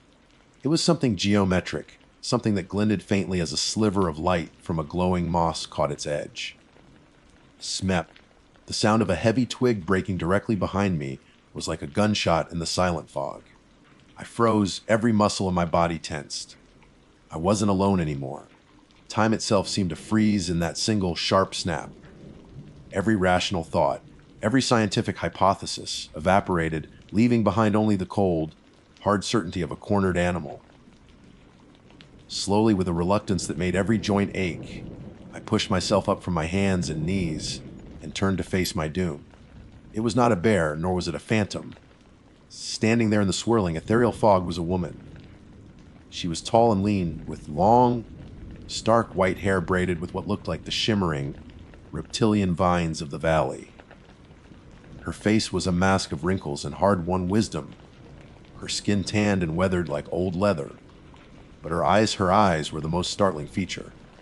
They were a pale, piercing gray, the color of a winter sky, and they held an intelligence that was both deeply human and terrifyingly ancient. She was dressed in simple clothes made of tanned hides and woven fibers that I couldn't identify, and in her hand she held a long, gnarled staff crafted from the same scaled wood as the trees. She wasn't a ghost. She was real, and she was the source of the immense pressure I had felt since I first set foot on her trail. "You are a trespasser," she said. Her voice was not loud, but it carried an undeniable authority, a resonance that seemed to vibrate in my very bones.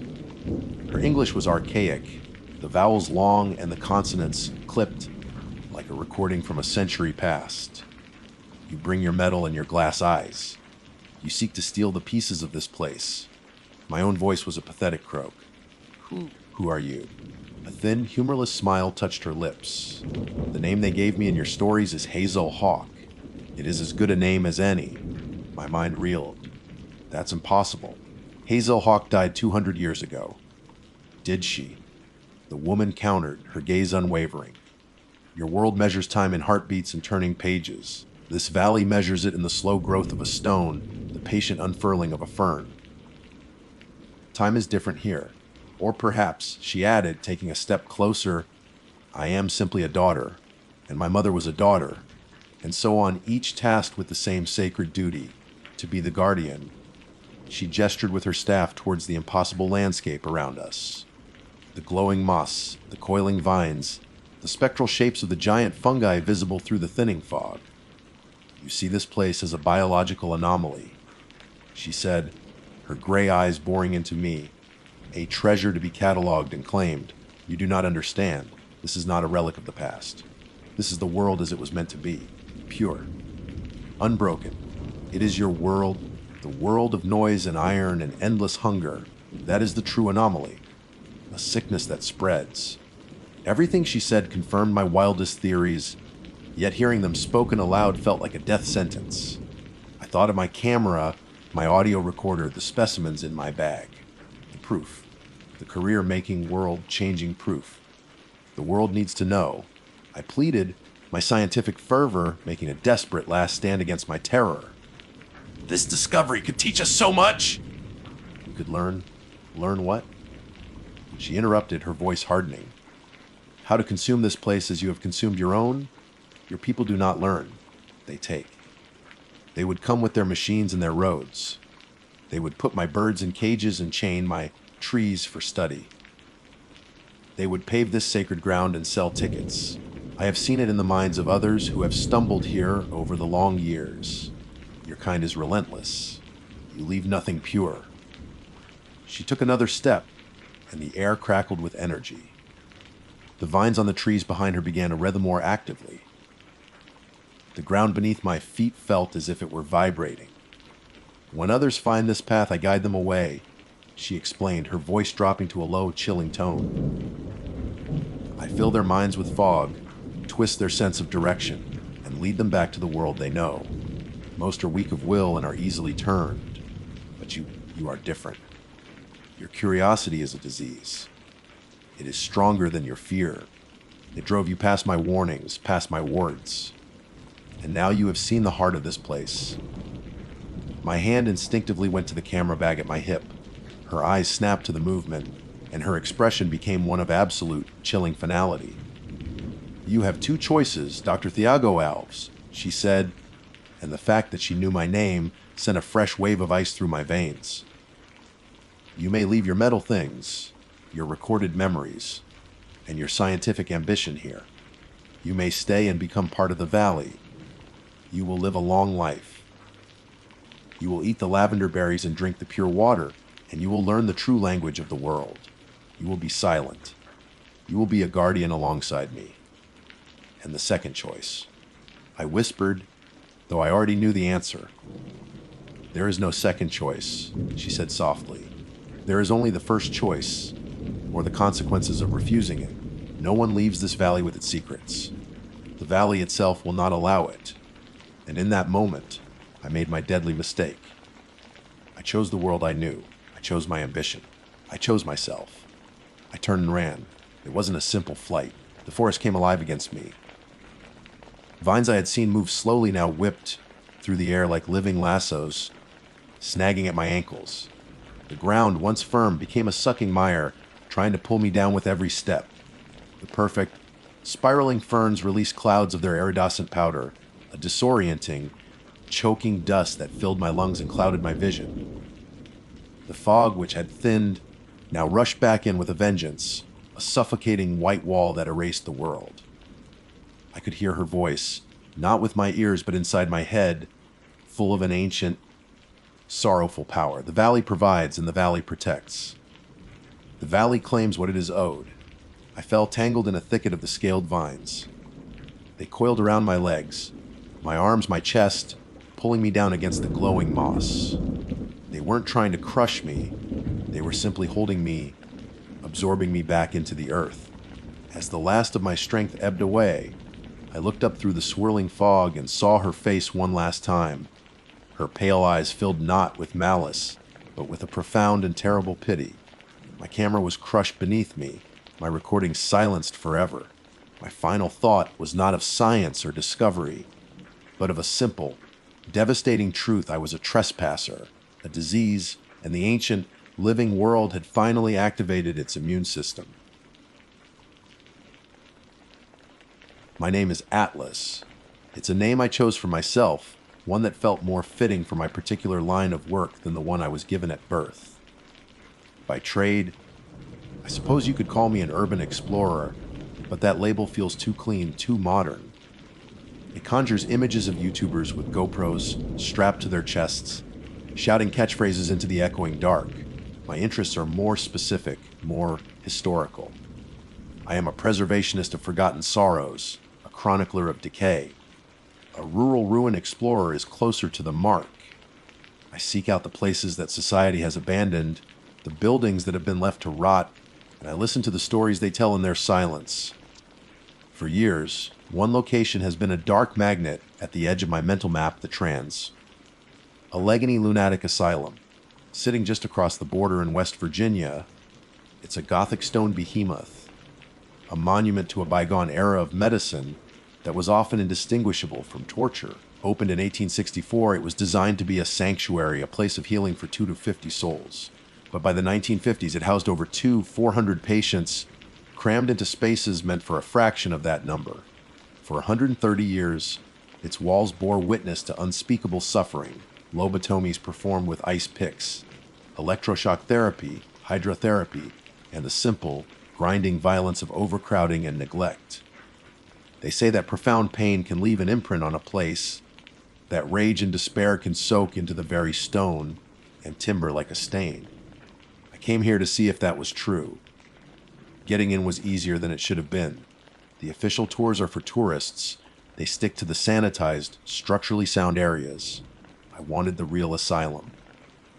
Under the cloak of a moonless Appalachian night, a loose section of fencing and a rusted, out window frame served as my invitation. The air that hit me as I slipped inside was thick and cold, heavy with the dust of a century, and something else, something acrid and organic. It was the smell of rot, not just of plaster and wood, but of memory. The sheer scale of the place is disorienting. The hallways stretch into infinity, branching off into a labyrinth of wards, patient rooms, and operating theaters. Paint peels from the walls in long leper strips, revealing layers of sickly greens and institutional yellows. Floors sag and ceilings crumble, exposing the skeletal lathwork beneath. In the main building, the Kirkbride, the long, curving hallways were designed to provide sunlight and fresh air, a testament to the hopeful naivete of its creators. Now they are just tunnels of shadow, the darkness so complete that my flashlight beam seemed to be swallowed by it just a few feet ahead. I've been in countless abandoned hospitals and prisons. I've learned to filter out the normal sounds of a decaying building, the groan of settling foundations, the scuttling of unseen rodents, the sigh of wind through broken panes. But here, the sounds were different. They were articulate. I'd be walking down a long ward, the doors of the small patient rooms gaping open on either side, and I'd hear a distinct shuffling sound from a room I had just passed. I'd spin around, my light cutting through the gloom, only to find it empty, dust motes dancing in the beam like frantic ghosts. Then came the whispers. At first, I dismissed it as pareidolia, auditory pareidolia, my brain trying to make sense of the white noise of the asylum's decay. But it grew more distinct. Faint, sibilant murmurs seemed to slide from the walls themselves, always just at the edge of hearing. They were not in English or any language I could recognize, but the emotional tenor was unmistakable frustration, anger, a deep and abiding sorrow. It was the sound of 1,000 unheard complaints, a chorus of forgotten miseries. The feeling of being watched was constant and oppressive. It wasn't the vague paranoia one often feels in a dark, empty place. This was specific. I would feel a focus on the back of my neck, a prickling sensation that made me turn, expecting to see someone standing at the far end of the hall. It felt like standing on a stage in front of a vast, unseen audience, each member hostile, each one judging me. The weight of their collective gaze was a physical pressure. The moment my professional detachment truly shattered, however, came on the third floor of the children's ward. The air here was even heavier, suffused with a sense of tragedy that was sharper and more piercing than the generalized despair elsewhere. Old metal, frame beds lay overturned, and a few broken toys were scattered across the floor, half buried in debris. I was carefully stepping through the wreckage when I heard it. It was not a whisper. It was the clear, distinct sound of a child's giggle. The sound was impossibly close, seeming to emanate from just down the corridor, around a bend. My blood ran cold. Every rational instinct screamed that it was a trick of the wind, a raccoon, anything but what it sounded like. But I knew what I heard. The stories I'd read online before my trip flooded my mind. Stories of a little girl named Lily, a patient who had died here, whose spirit was said to still wander these halls. They said she would interact with paranormal investigators, sometimes rolling a ball back and forth. I stood frozen, my heart hammering against my ribs. "Hello," I called out, my voice sounding thin and foolish in the immense silence. The only reply was another giggle, this time softer, more distant, as if she were moving away. I forced my legs to move, my boots crunching on fallen plaster as I rounded the corner. My flashlight beam sliced through the darkness, illuminating another long, empty hallway. There was nothing there, nothing but dust and decay, and the crushing weight of 100 years of pain. I am not a ghost hunter. I don't believe in the supernatural. I believe in history, in atmosphere, in the psychological effects of environment. But in that moment, standing in the abandoned children's ward of the trans, the Allegheny Lunatic Asylum, I felt my rigid skepticism begin to crumble. The feeling of being watched intensified, but now it felt like thousands of eyes had been joined by one specific, curious pair. The whispers seemed to coalesce into a single, sorrowful name, Lily. I had planned to spend 2 nights here to document every ward. I lasted 6 hours. I couldn't shake the feeling that I was an intruder in a place that was not merely empty, but occupied. The asylum wasn't dead, it was waiting. The unseen eyes, the whispering walls, the giggling child. It was too much. This wasn't the quiet storytelling of decay I was used to. This was an active, malevolent presence. I practically ran out of the building, scrambling back through the broken window into the cool, clean night air. I didn't stop until I was back in my car, fumbling with the keys, my hands shaking. I needed to get away, to put as much distance as possible between myself and that place. I pulled out a map, my hands still trembling, and looked for the nearest patch of green, the nearest escape. My finger landed on a large, sprawling state forest in Pennsylvania, not too far away. A long hike, I thought. That's what I need. Fresh air, sunlight, the simplicity of nature. Something to cleanse my mind of the asylum's lingering taint. I drove through the night, watching the Gothic spires of the asylum disappear in my rearview mirror. I thought I was escaping. I thought I was running towards safety. I had no idea that I was just trading a haunted building for a haunted wilderness, and that the mistake I was about to make would be far deadlier. The forest I had chosen was called Rothrock State Forest. On the map, it was a vast, reassuring swath of green, a place of clean lines and clearly marked trails. After the suffocating, labyrinthine decay of the asylum, its promise of simplicity felt like a lifeline. I drove until the rising sun bled through the dense canopy of the Appalachian Mountains, painting the morning mist in hues of orange and rose. I found a trailhead, parked my car, and stepped out into the crisp air. For the first time in what felt like days, I could breathe. The initial hours of the hike were exactly the tonic I needed. The forest was alive with the soothing symphony of the wild. The chatter of squirrels, the distant drumming of a woodpecker, the rustle of leaves in the gentle breeze. Sunlight, filtered through a ceiling of oak and maple, dappled the forest floor. I focused on the physical sensations, the burn in my calves as I climbed a steep incline, the solid weight of the pack on my shoulders, the taste of clean water from my canteen. I was deliberately grounding myself in the present, in the tangible world, forcing the spectral whispers and childish giggles of the asylum into the back of my mind. The asylum was a sick place, a wound on the landscape. This, I told myself, was a place of healing. I pushed deeper into the woods, following a trail that was supposed to loop back towards my starting point. It was around midday when I first noticed the silence. It wasn't a gradual change. It was as if a switch had been flipped. The birdsong stopped. The insect hum ceased. The wind died, and the leaves hung unnaturally still. The world went quiet, and the only sound was the crunch of my own boots on the dry earth. It was a profound, listening silence, and it put every one of my nerves on edge. The feeling from the asylum, the feeling of being watched, returned, but it was different. This wasn't the resentful stare of 1,000 trapped souls. This was something singular, ancient. Patient. I tried to shake it off as paranoia, a phantom limb of fear from my experience the night before. I checked my map and compass. I was still on track, but the trail ahead seemed less certain. The path, once well trodden, became faint, almost indistinct, as if fewer and fewer people chose to walk this far. The trees here were older, larger, their branches twisting together to form a dense, knotted roof that the sun struggled to penetrate. The air grew cooler, damp, and carried a loamy, almost metallic scent. That's when I saw the first one. It was a stack of stones, a cairn just off the trail. It was perfectly balanced, 3 flat rocks placed one on top of the other, almost like a crude altar. It was odd, but not unheard of. Hikers sometimes build them. But a few hundred yards later, I saw another, and then another.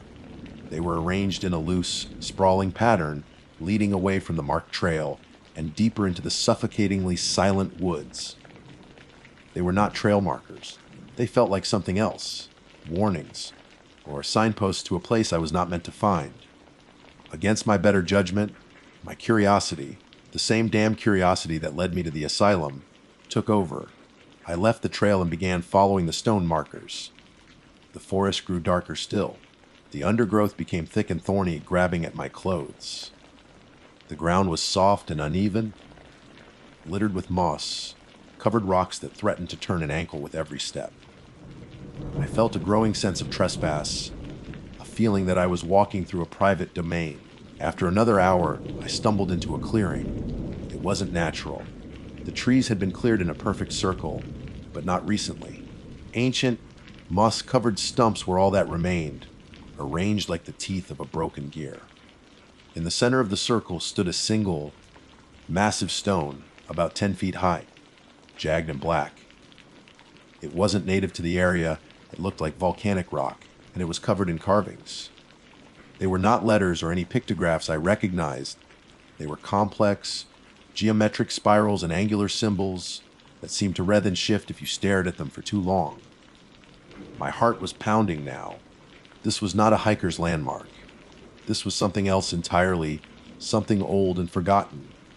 The air in the clearing was cold, unnaturally so, and the oppressive silence was at its deepest here. I felt like I was in the heart of whatever presence I had sensed in the woods. I took out my camera, the professional instinct battling with the primal urge to run. I snapped a few photos of the stone and the carvings, my hands shaking slightly. As I lowered the camera, I heard a sound that made my soul freeze. It was a crack, the sharp report of a heavy branch snapping under weight. It came from the edge of the clearing, just inside the tree line. I spun around, my eyes scanning the deep shadows between the ancient trunks. Someone there, I called out, my voice cracking. Silence. The listening silence. I stood motionless for a long minute, straining to hear anything. Nothing. I told myself it was a deer, a bear. A perfectly natural sound. But I couldn't shake the feeling that it had been deliberate. A response to my presence. A way of saying, I am here. I see you. I backed away from the stone, my eyes still locked on the spot where the sound had come from. I needed to leave. Not just the clearing, but the entire forest. The sun was beginning to dip lower in the sky, and the thought of being caught in these woods after dark was unbearable. I turned my back on the clearing and began to retrace my steps, searching for the trail I had abandoned. But the woods had changed, or my perception of them had. Everything looked the same. The trees, the undergrowth, the mossy rocks. It was a disorienting, repeating pattern. The cairns that had led me here were gone. I checked my compass. The needle was spinning erratically, swinging back and forth as if in the presence of a strong magnetic field. Panic, cold and sharp, began to rise in my throat. I was lost. I fought to keep my breathing steady, to think rationally. I was an experienced explorer. I knew survival techniques. I picked a direction and started walking, pushing through the dense foliage, hoping to hit the trail eventually. But with every step, the woods seemed to grow darker, more menacing. The branches of the trees seemed to claw at me, their twisted shapes looking like grasping limbs in the fading light. Then I heard it again, not a branch this time. It was a voice. It whispered a single word, carried on a non-existent breeze from the shadows all around me. It was a voice that sounded like grinding stones and rustling leaves, like the earth itself had been given malevolent life, and the word it whispered was my name, Atlas. Panic is a corrosive acid. It dissolves reason, burns through training, and leaves only the raw animal instinct to flee. The moment that ancient, earthen voice whispered my name, every thought in my head evaporated except one run. I bolted. I didn't know which direction I was going, and I didn't care. I crashed through the undergrowth, thorny vines tearing at my skin and clothes, branches whipping my face. The sun had all but vanished, plunging the forest into a deep, primal twilight where every shadow seemed to wreathe with a life of its own. Behind me, I could hear it moving. It wasn't the sound of a bear or a deer crashing through the woods. It was a heavy, dragging, rhythmic sound, a sound of immense weight being pulled through the soil and over rocks, punctuated by the sickening snap of saplings broken under its mass. It was keeping pace with me effortlessly. "Leave me alone!" I screamed into the gloom, the words torn from my lungs. My plea was answered by a sound that was far more terrifying than the dragging.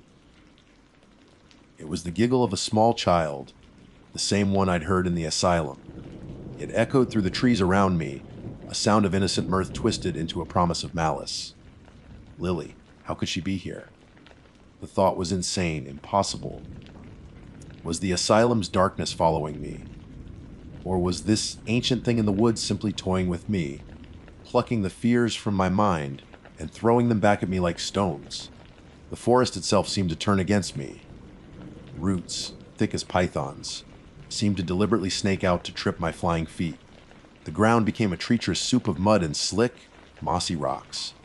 I fell, my knee slamming into a stone with a crack that sent a bolt of white, hot pain up my leg. I scrambled back up, ignoring the agony, adrenaline my only fuel. The dragging sound was closer now. I could smell it, the scent of damp earth, of decay, of something metallic and cold like blood and ozone. I ran with a pronounced limp, each step a fresh wave of fire. The woods grew denser, the air colder, and then the whispers started, just like in the asylum. A chorus of faint, resentful murmurs slithering through the trees, a cacophony of spectral complaints, but woven through them was that other voice, the one that owned this forest. It spoke my name over and over, a slow, grinding incantation. Atlas. Atlas. It was a sound that didn't just enter my ears, it resonated in the hollows of my bones. Desperation gave me a sliver of hope. Through the trees, I saw a flicker of light. Not sunlight, it was a pale artificial yellow. A light bulb, a house. Sobbing with a mixture of pain and relief, I changed direction, crashing towards the light like a moth to a flame. I burst through the final line of trees and found myself staring at a small, dilapidated cabin, a single light glowing weakly in one window. It looked abandoned for decades, yet there was that impossible light. The front door was unlocked, I stumbled inside, slammed it shut, and fumbled with the rusty bolt, sliding it home. I leaned against the door, gasping for air, my heart feeling like it would explode. The cabin was a single room, coated in a thick layer of dust. An old table, a broken chair, a rusty wood stove, and in the corner a single bare bulb hanging from a wire, glowing without any discernible power source.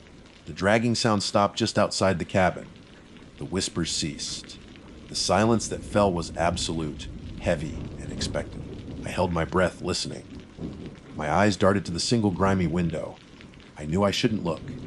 Every horror movie, every scary story screams at you not to look, but I had to know. My curiosity, my fatal flaw, was stronger even than my terror. Slowly, I crept to the window and peered through a clean patch in the grime. At first, I saw nothing but the dark, monolithic shapes of the trees. Then, one of the shadows detached itself from the others and moved. It was not an animal. It was not a man. It was tall, at least 9 feet, and vaguely humanoid in shape, but its form was not made of flesh and bone. It seemed to be woven from the forest itself, from twisted roots, black soil, wet leaves, and living shadow. Its limbs were long, gnarled branches. Most grew on its shoulders like a mantle. It had no face, only a smooth, dark expanse of hardened bark. But as I watched, a pattern began to glow faintly on its featureless head. The same complex, shifting spirals I had seen on the ritual stone in the clearing. This was the Guardian. The thing that watched from the trees. The thing that had followed me. The thing that had whispered my name. It was ancient, elemental, and I had trespassed in its sanctum. I had desecrated its sacred place with my presence and my camera. As if it knew I was watching, the creature raised one of its branch-like arms. It didn't point at the cabin. It pointed back the way I had come. It was not offering me a fight. It was offering me an ultimatum. Get out. At that moment, the impossible light bulb in the cabin flickered and went out, plunging me into total darkness. A sound came from the door, not a knock, but the splintering of wood as the bolt tore free from the rotten frame. I didn't scream. I didn't have the air. I scrambled across the dark room, my hands searching frantically for another way out. I found it a back door, flimsy and half-rotted. I threw my shoulder against it, and it burst open with a shower of splintered wood. I fell out onto the damp ground and just kept crawling, then stumbling to my feet, and then running again. I didn't look back. I could hear it behind me, the heavy, earth-shaking tread, tearing the cabin apart. It wasn't chasing me now, it was hurting me, driving me from its territory. I don't know how long I ran. An hour. An eternity. My body was a symphony of pain, my mind a blank slate of pure terror. Then I saw it, the glint of moonlight on pavement, a road. I burst from the tree line, tumbled down an embankment, and landed hard on the asphalt shoulder. I lay there, gasping, my cheek pressed against the rough, solid, man-made surface. Behind me, the forest was silent. The presence was gone. It had escorted me to the border of its kingdom and left me there, a broken, terrified warning to any others who might stray. I found my car. I drove. I don't remember the journey. My next clear memory is of being in my own apartment, 3 states away, staring at the photos on my camera's display. The pictures of the asylum were chilling, filled with orbs and strange mists my eyes hadn't seen. But the photos from the forest were worse. The clearing, the stone, the carvings, they were all there. But in the background of every single shot, just at the edge of the frame, half hidden among the trees, was a tall, dark shape. Watching, always watching. I quit urban exploring. I sold my gear. I moved to a city, as far from old woods and abandoned buildings as I can get, but I can't escape them. Sometimes, at night, when the city is quiet, I can still hear a faint whisper on the wind, a voice that sounds like grinding stones calling my name. I escaped the asylum, and I escaped the forest. But I know, with a certainty that chills me to my core, that a part of me never really left. I am a ruin now, and I am haunted. My name is Aziel. My affiliation lies with the McKean County Historical Society, an institution vested in the preservation and dissemination of the rich history of our region.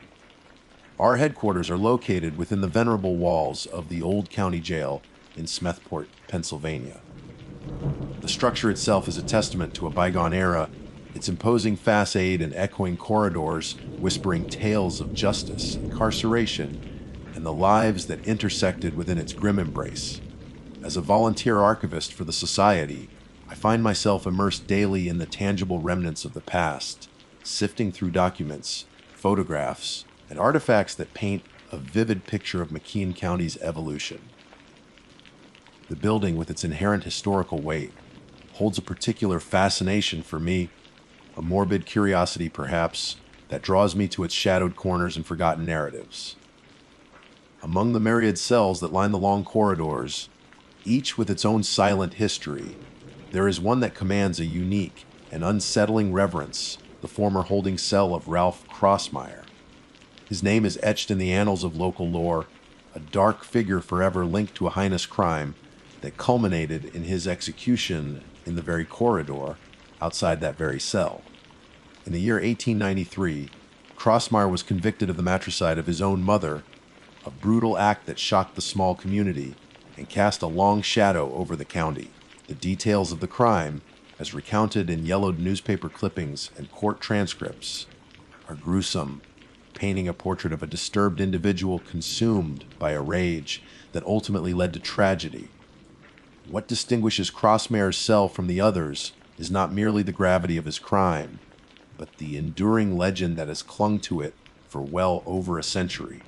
Before his sentence was carried out on the makeshift gallows erected just outside his door, Crossmeyer, in a final act of defiance, or perhaps a desperate plea for remembrance, vehemently swore that his spirit would forever haunt the jail.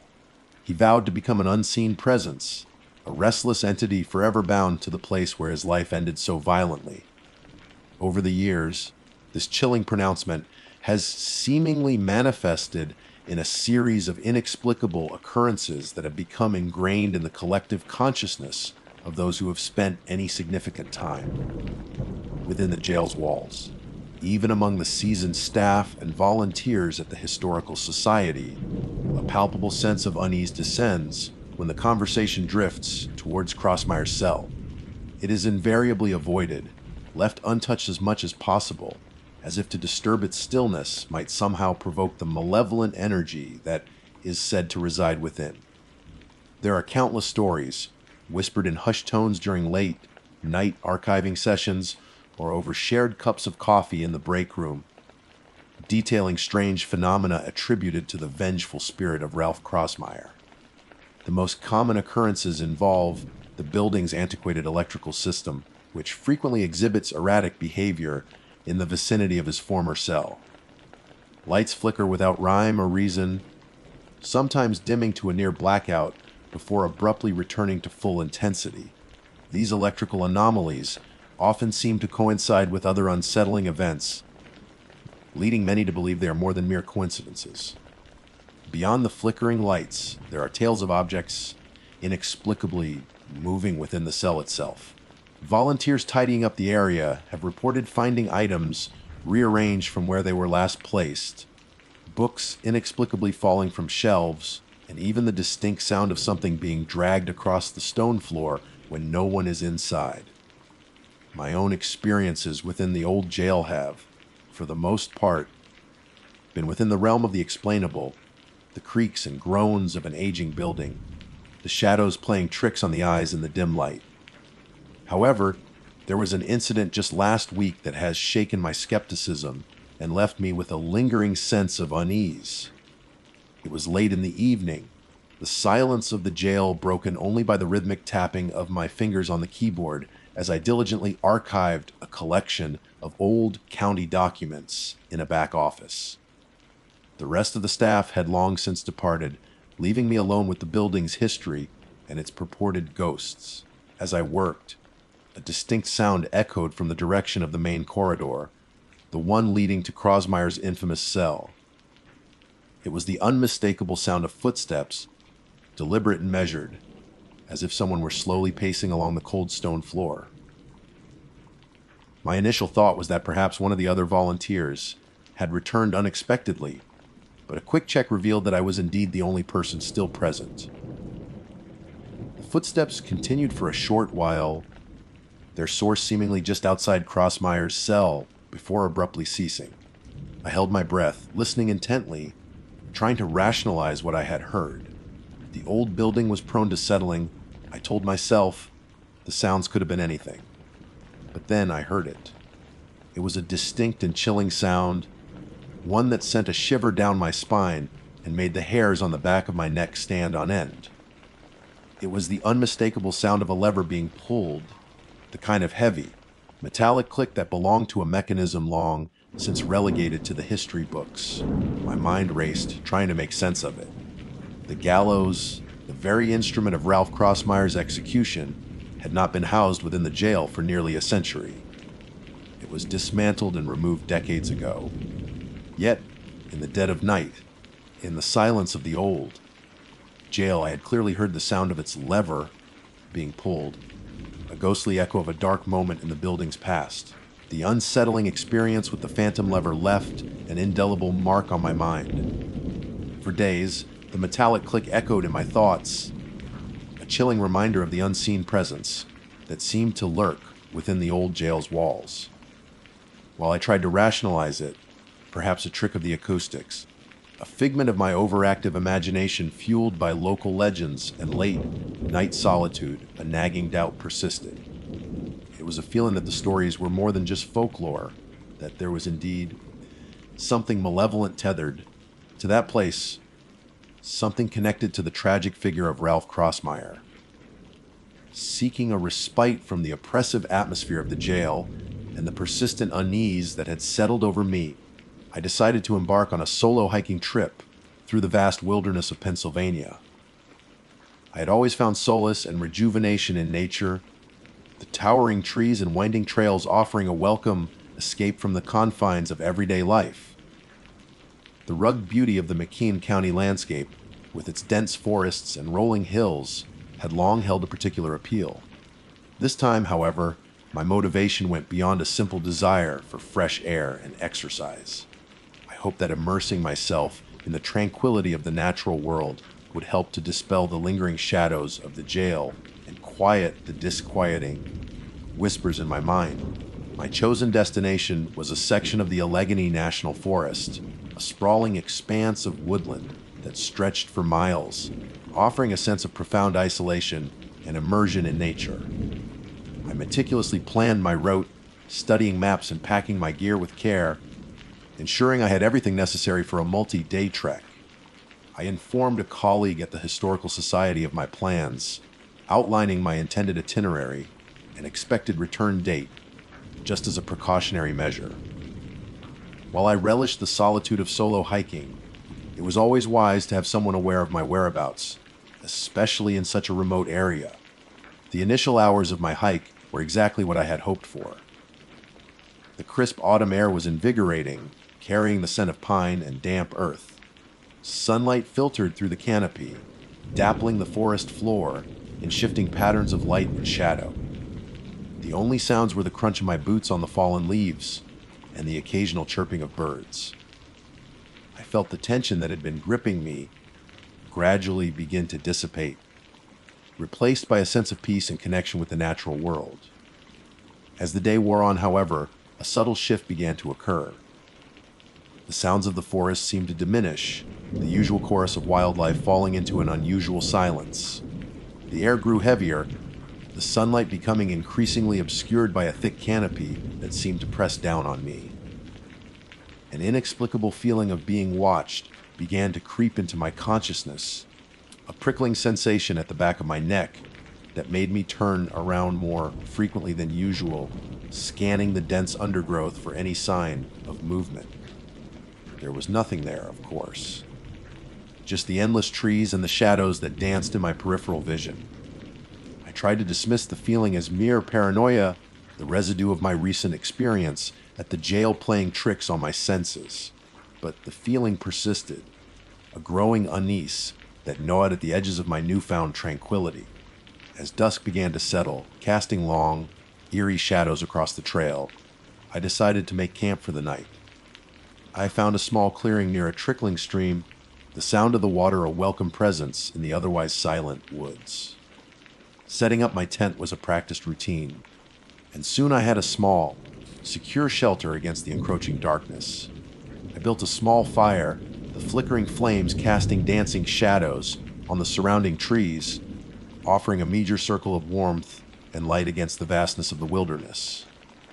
As I sat by the fire, eating a simple meal, the feeling of being watched intensified.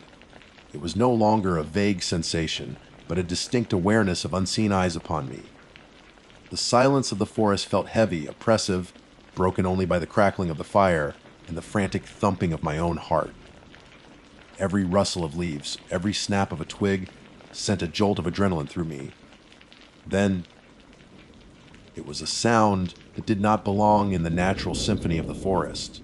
It was the distinct sound of footsteps, heavy and deliberate, approaching my campsite from the darkness beyond the firelight.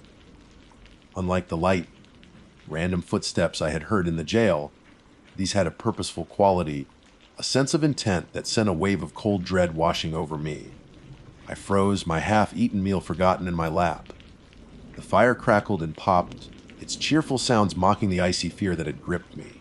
The footsteps continued, growing closer, each step sounding heavier than the last, as if the unseen entity drawing near possessed considerable weight.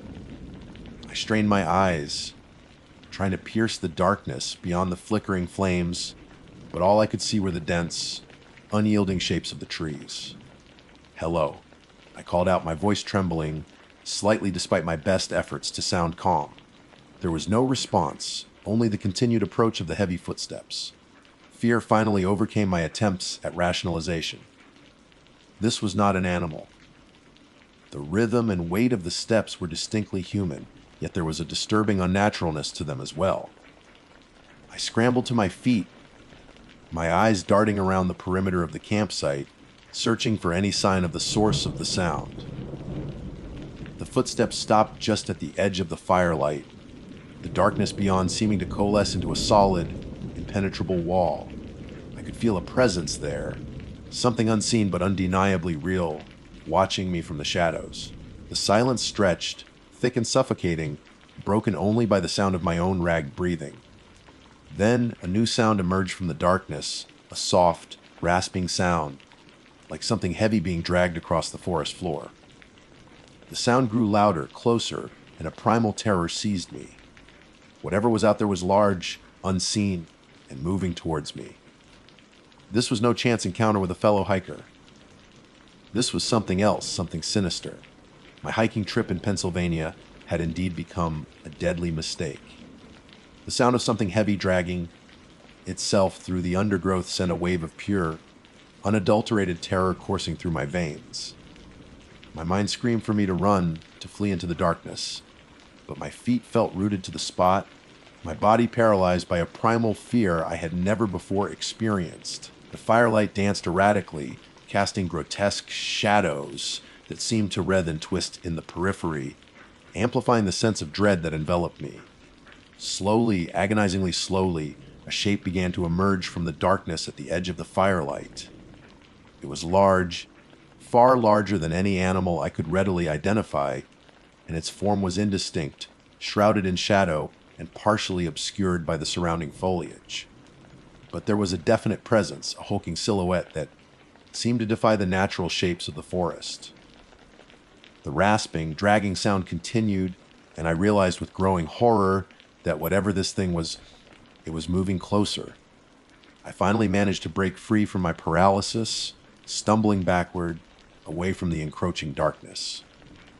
My breath hitched in my throat as I tried to make sense of what I was seeing, or rather, what I wasn't fully seeing. It was a massive shadow, a distortion of the natural forms of the night, and from within it came a low, guttural growl that seemed to vibrate through the very ground beneath my feet. Panic surged through me, overriding any semblance of rational thought. I had to get away. I turned and fled, plunging blindly into the darkness of the forest, the heavy footsteps behind me echoing my desperate flight. Branches whipped at my face, and unseen obstacles tripped me, but I scrambled back to my feet, driven by an instinct for survival that eclipsed all else. I could hear the creature behind me, its heavy footfalls pounding the earth, its rasping breath growing closer. It wasn't moving with the agility of a typical predator. There was a lumbering, relentless quality to its pursuit that was far more terrifying. It was as if some ancient, malevolent force had been unleashed and was now single-mindedly intent on claiming me. The terrain grew steeper, the undergrowth thicker, but I pushed onward, fueled by adrenaline and sheer terror. I could feel my lungs burning, my muscles screaming in protest, but I dared not stop. I glanced back over my shoulder, catching a fleeting glimpse of the shape pursuing me, and what little I saw sent a fresh wave of fear crashing through me. It was tall, impossibly tall, and its limbs seemed elongated and distorted, moving with an unnatural, jerky gait. Then I saw it, a break in the trees, a faint glimmer of light in the distance. Hope surged through me, a fragile spark in the overwhelming darkness. It was the trail, the main path I had been following earlier in the day. If I could just reach it, I might have a chance. I pushed myself harder, drawing on reserves of energy I didn't know I possessed. The footsteps behind me were still there, relentless and unyielding, but I could sense that I was gaining a slight distance. The glimmer of light grew brighter, and soon I burst through the trees and onto the familiar path. Relief washed over me, but it was short-lived. As I looked down the trail, I saw something that made my blood run cold. Standing in the middle of the path, bathed in the pale moonlight that filtered through the trees, was a figure. It was tall and gaunt, its limbs unnaturally long and thin. Its head was bowed, obscured by shadow, but there was an aura of profound wrongness about it that chilled me to the bone. This was not the creature that had been pursuing me through the woods. This was something different, something even more sinister. It stood motionless, blocking my escape, as if it had been waiting for me. Hesitantly, I took a step back, my eyes fixed on the figure. As I moved, its head slowly began to rise, and the moonlight illuminated its face. Or rather, what should have been its face. Where its eyes should have been, there were only empty, black sockets that seemed to pierce right through me. Its mouth was stretched into a wide, silent grin, revealing rows of jagged, needle-like teeth. Terror gripped me, so intense it was almost paralyzing. This was the stuff of nightmares, a creature born from the darkest recesses of the human imagination. I wanted to scream, but no sound would come. Then, the figure took a step towards me, its long, spindly limbs moving with a disturbing fluidity. And as it moved, I noticed something else, something that made my heart sink. It was wearing tattered remnants of clothing that looked eerily familiar. A faded plaid shirt, torn and ripped. Dark, worn hiking pants. Recognition dawned with sickening clarity. The figure was tall and gaunt, but the build, the remnants of clothing, it was horrifyingly similar to my own. Before I could fully process this terrifying realization, the creature lunged. Its movements were impossibly fast, its long arms reaching out, its skeletal fingers grasping. I stumbled backward, trying to evade its grasp, but it was too quick. Its cold, bony fingers closed around my arm, and an icy chill spread through my body. As its grip tightened, the empty black sockets that served as its eyes seemed to focus on me, and in that moment, I felt a connection, a terrifying understanding. This wasn't just a creature of the woods. This was something else, something twisted and corrupted. And then I saw it, a faint shimmer around the creature's form, a subtle distortion of the air. For a fleeting instant, the illusion wavered, and I saw something beneath the gaunt exterior, a fleeting glimpse of something more familiar, more human. The dragging sound I had heard in the woods echoed in my mind, and a horrifying realization crashed down upon me. The lever in the jail, Crossmire's vow, the feeling of being watched. The creature pulled me closer, its silent grin widening, its empty eyes filled with a hunger that transcended mere physical need. And as it did, a final, chilling thought echoed through my mind. The deadly mistake wasn't just going for a hike. It was something I had carried with me. Something I had unknowingly brought from the haunted halls of the McKean County Jail. The last thing I saw, before the darkness consumed me completely, was the creature's face, its gaunt features slowly morphing, its empty eyes reflecting a horrifyingly familiar image, my own.